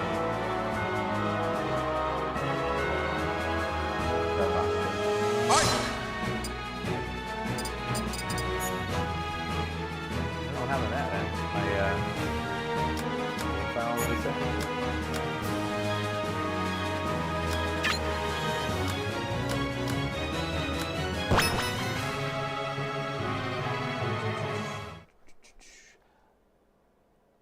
USB loader is very sensitive. At times you need to remove USB drive first, launch the USB loader, and then insert it afterward.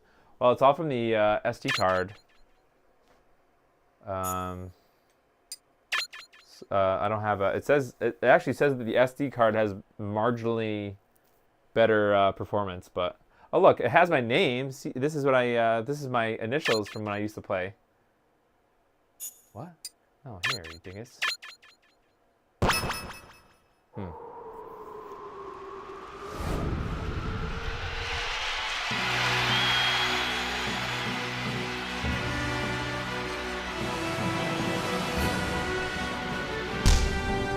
Is it too loud?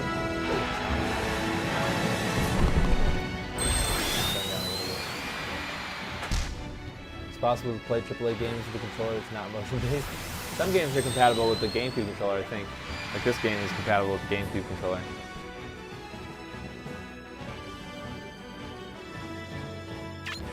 Why do I have to play as Kirby? Bruh.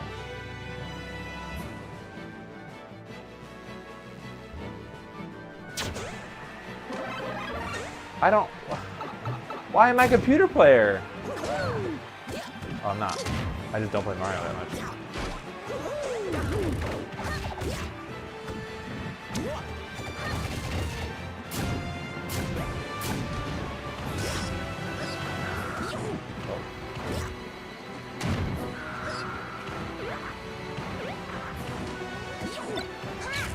Oh, hit me with a thing.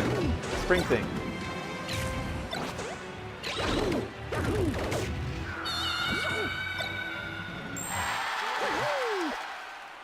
What?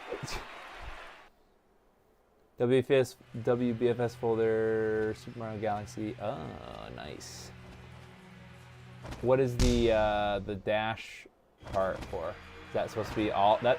All of that needs to be in the file name? All right. Well, let me try that now then. While this is playing.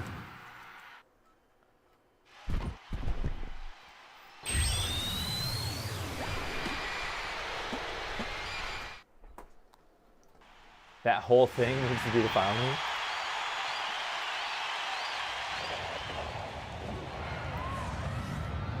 Woo.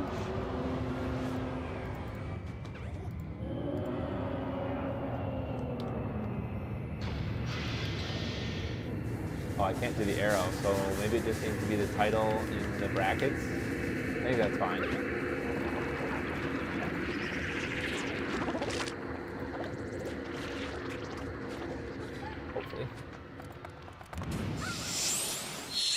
Okay, so after I play this for a second, then.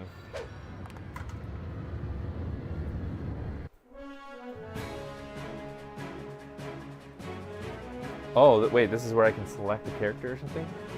It's been a while since I played this. Oh, I'm gonna be Kirby. Wait, yeah, player 1 is Kirby. And then, oh, I get to choose the order. Got it. It's been a long time since I played this game. That's why I'm so excited. That was why I was so excited to get this mod done, because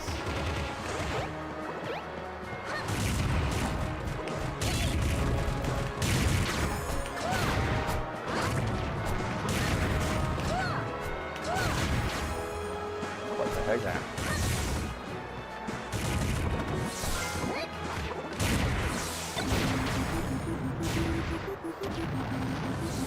What are these things?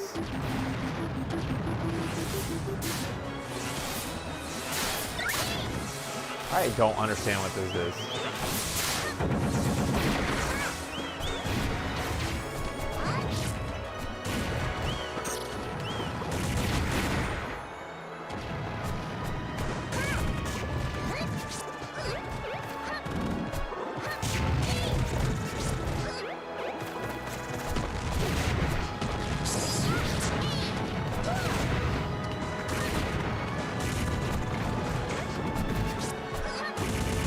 had enough of this game. All right, let's see if that renaming worked.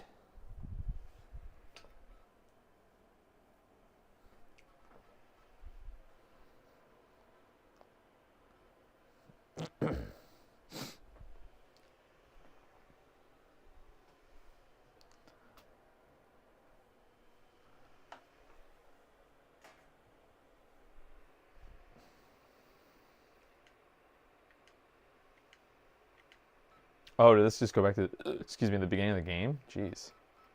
So I really have to press this. There we go. Wii menu. Oh, come on, you waggly jerk.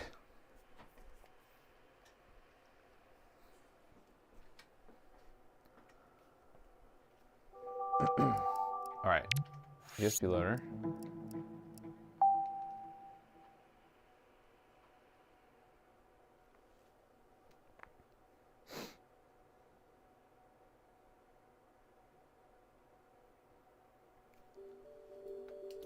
Hey! Hey! Super Mario Galaxy. Hey! Super Mario Galaxy.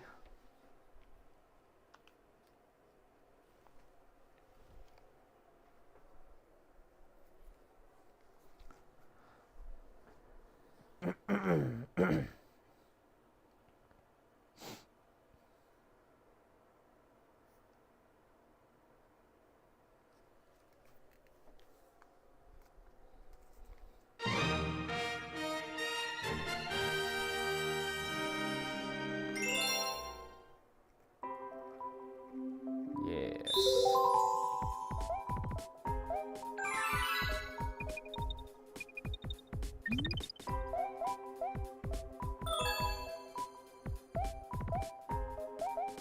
What the heck?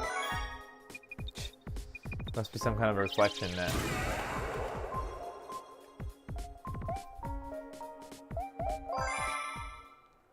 It doesn't like something shiny on my desk. Maybe I turn the lights off.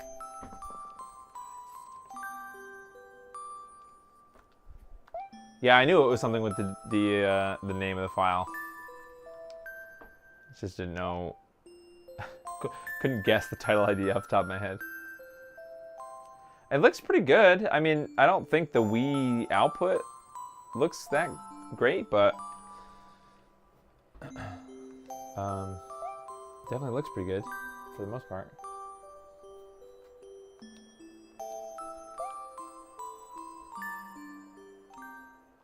Dear Mario, I'll be with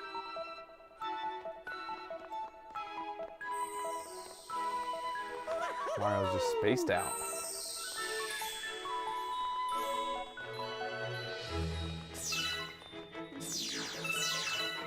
Give me those star things, yeah.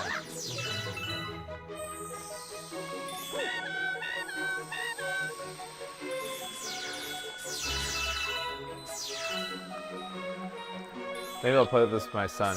He'll like this game.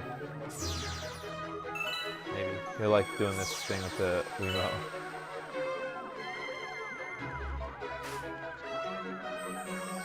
I can't really turn the camera.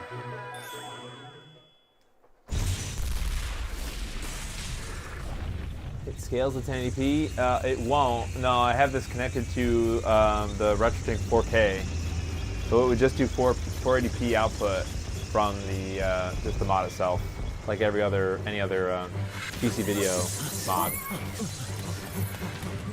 So yeah, what you're seeing now is the RetroTink 4K.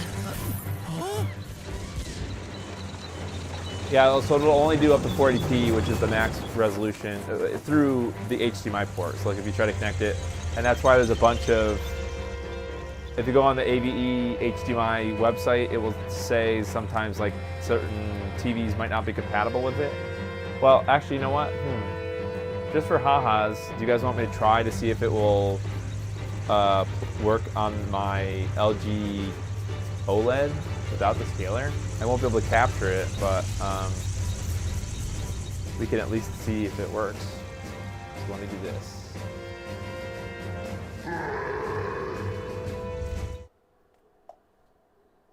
Let me, I'll connect it to, straight to the thing in the back here. So I need to turn it to input 5.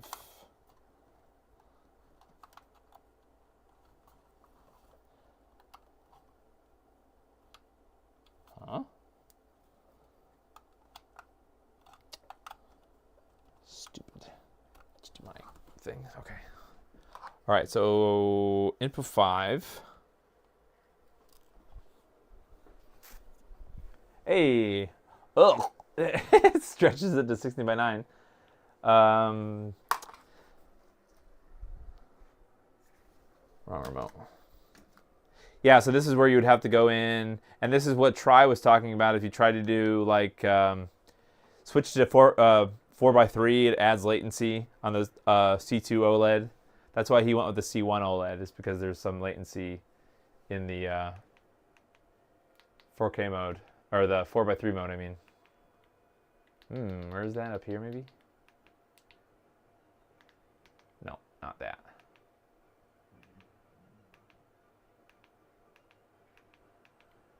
All settings. Oh, here we go.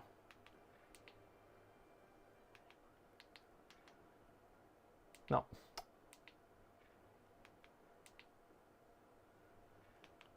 Really? Stretched ass 16 by 9 is original? So there you go. That would be the closest that you could get on the I mean, it's fine. It probably would work fine. Let's see. How do you am I supposed to shoot these guys? There's some button combination. How do you do it?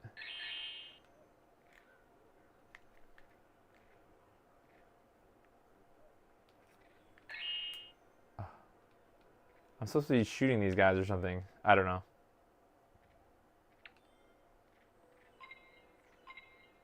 Anyways, I mean, it looks fine. It's operating, just low resolution. So, but in a pinch, you know, if you had just a normal TV and you didn't have a scaler or something, you could, you know. But you can listen to another review about that if you want to know details about just the raw output. Because, yeah, this is not a great venue for going over the details like that. So, thanks. I use the OSSC on my channel. The RetroTink 4K is too expensive. So you could do... you probably could...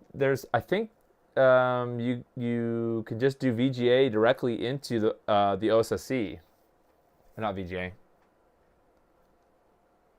How could you do it with the... You'd have to get some kind of an HDMI to component adapter or something. I think is the... I think those exist. So you get like an HDMI if you wanted to connect it. But at that point, I mean, the Wii component cables exist. So if you're just going to go into an OSSC, I probably would just use the Wii component cables and not do this mod. If the TV can support 640 by 480, it should be fine. Yeah. Yep.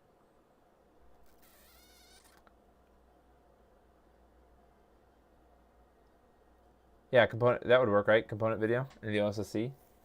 Oh, the OSSC doesn't have doesn't have component input. Well, it does if you get a SCART. There's got to be a component to SCART adapter. That's kind of silly, but okay. Well, let's see.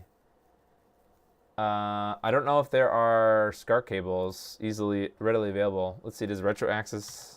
Is their RetroAccess website still up? Yep. So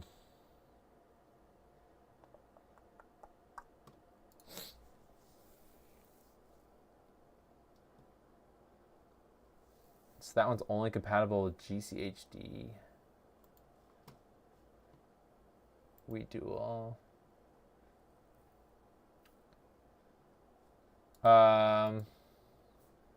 I don't know if this mod adds RGB to the analog output. I think if you're on a PAL system, PAL has RGB output from the Wii by default. But if you're on NTSC, then I think you... you have to use one of these GCHD Mark II or the Wii Dual. I don't think that this mod adds RGB output to the Wii, the analog video output. Oh, you already are using it on component cables. Oh, okay, yeah. So I think that's the best you're gonna get with the OSSC. I don't think that you would see a tangible. I mean, you might get a little less noise, but I mean, this is still not a digital to digital output. I don't think. I think this is still converting the VGA output from the Wii. I don't think it's digital, straight digital. Somebody can correct me if I'm wrong. I might be super wrong on that. You have one of these TVs sitting in your closet. There's a Brazilian shop that makes very good quality SCART cables. The quality is really amazing. Yeah, I mean, I'm sure there's a lot of people that, not a lot of people. It's finicky. SCART is sort of finicky, just very compact. What about a box that could do HDMI to 480p? So there is the Porta, I think it's called. I have not had good luck with it. It doesn't look good. I think that there's supposed to be some crazy like HD Fury thing or something, which is like a really high quality HDMI to component converter. The Porta, they're pretty much non-existent to buy them anymore. I bought mine off of Fenris Wolf Retro, I think. I think I bought his when I was doing my Xbox. I wanted to do a comparison between the, I don't know, I think it was like the what the heck is the the Stellar, but like I was trying to do like Stellar but HDMI to component versus like I have the XOSVP component adapter for the Xbox. But I noticed that there's noise in the Porta, so that's not a good solution, in my opinion. And it's not worth, until you're to the point where you can have like the 4K or even the 5X over the OSSC. I think that you might as well just go with something that's stable, like the stable audio or a stable output that's not gonna introduce any new noise or anything. Before you try to get this mod. I mean, it's probably fine. I mean, it's pretty affordable, but then again, if you don't know how to mod, you got to do it yourself. You got to mod it yourself, or no, you got to pay somebody if you don't know how to mod. So the mod is good for the Wii, as the console doesn't have the best video output. Yeah, it struggles with and the GameCube too is in the same boat. I remember doing my when I have a GC Dual in one of these GameCubes up here, and I booted up Wind Waker, and GameCube makes heavy use of dithering, and it was terrible. Like the sky is almost completely dithered depending on the time of day, and it just looks terrible. In addition to, I think the GameCube video is not 444 or something. There's like some built-in chroma subsampling or something. So the best you're gonna get is a terrible mess anyways. So unless you're gonna add a scanline filter, or you're probably better off just putting, like, if you really want the best experience, you probably are better off with a CRT. But again, it's not, if you stream or something, it's gonna be difficult to just, well, unless you have a G-Comp, 40i, not 480p.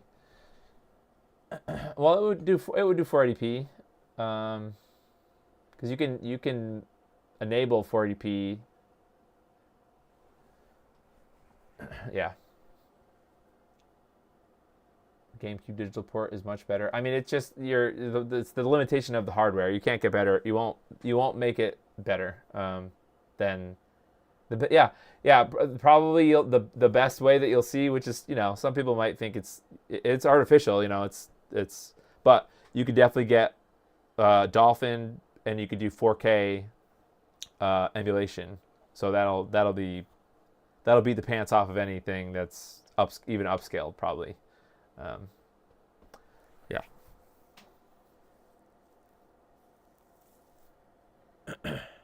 Yeah, it's bad. The sky in Wind Waker is bad. Yeah. You mean enable 40i? I guess I'm not sure. I'm not sure what that's in response to. So yeah, I don't know. So, anyways, it's pretty cool. I'm glad I did this. It works well with the RetroTink 4K. I know it was not. I know it was not. It's kind of a struggle. I don't really like this case that much. Well, I don't really like the fact that the Wii case itself has so many different types of screws. I really wish that Nintendo had narrowed it down to only a couple. Ironically, once you get the shell off, the screws on the inside are pretty manageable. As soon as you realize that the different screws are organized by the shape that's pointing to the screw, like on the shield that points to the screw holes. Once you sort of figure that out, it becomes more manageable because you can figure out if you're missing a screw in a hole or something. But as soon as you get to the outside, I mean, it's not terrible, but there's no threads in this new case. So I'm just constantly in fear of me ruining the screw holes. So I don't know. CRT TV has component. Oh, it depends. I mean, there's some TVs can do 40p, like the weird HD enhanced ones or whatever. But yeah, or a BVM can do 40p, right? I think.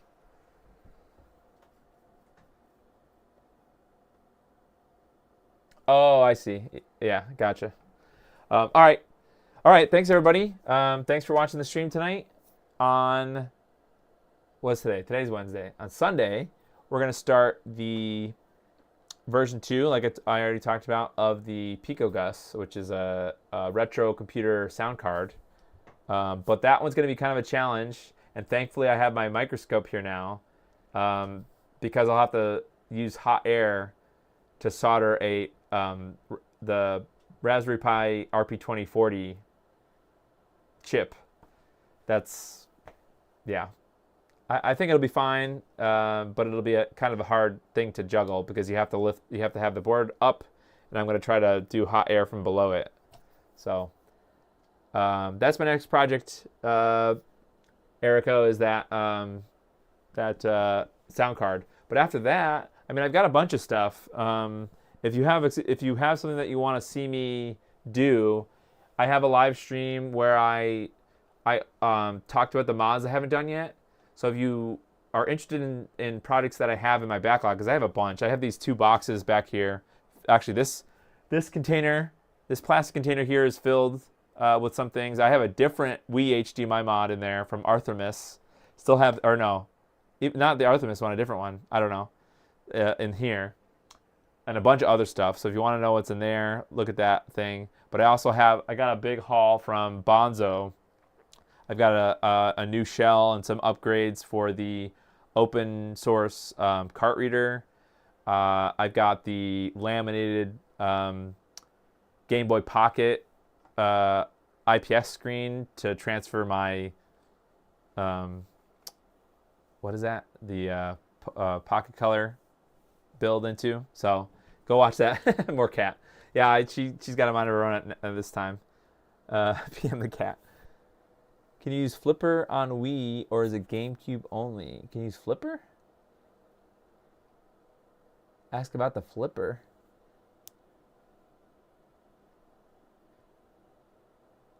Read my name in the right way. Oh, okay. Unusual. Erico. Cool. Yeah, like I said, go watch that video. It's a recent, well, sort of recent live stream. It's entitled All the Mods I Haven't Done Yet. And that has all the stuff that I could work on that I haven't gotten around to yet. So just let me know if just comment on this VOD or just tweet me or follow me on Twitter. IPS. Oh, I also want to build. I have a PSP 1000 to build that weird Raspberry Pi compute module thing. I don't have any of the other parts, but I have one of those. So I want to build one of those too eventually.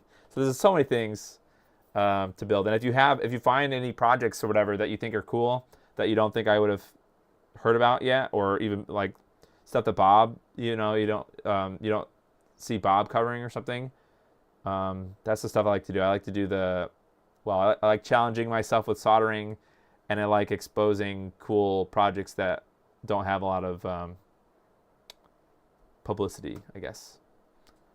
OLED on a PSP. Yeah, I think that mod. Oh, hi. I'm not. I can't pronounce your Russian name, but hi. I appreciate you stopping by. Unfortunately, the stream is going to end, but yeah. All right. Thanks, everybody. If you want to say something, you're welcome to stay in the chat, or when this switches over to the VOD, you can comment, I think. So we'll be back on Sunday.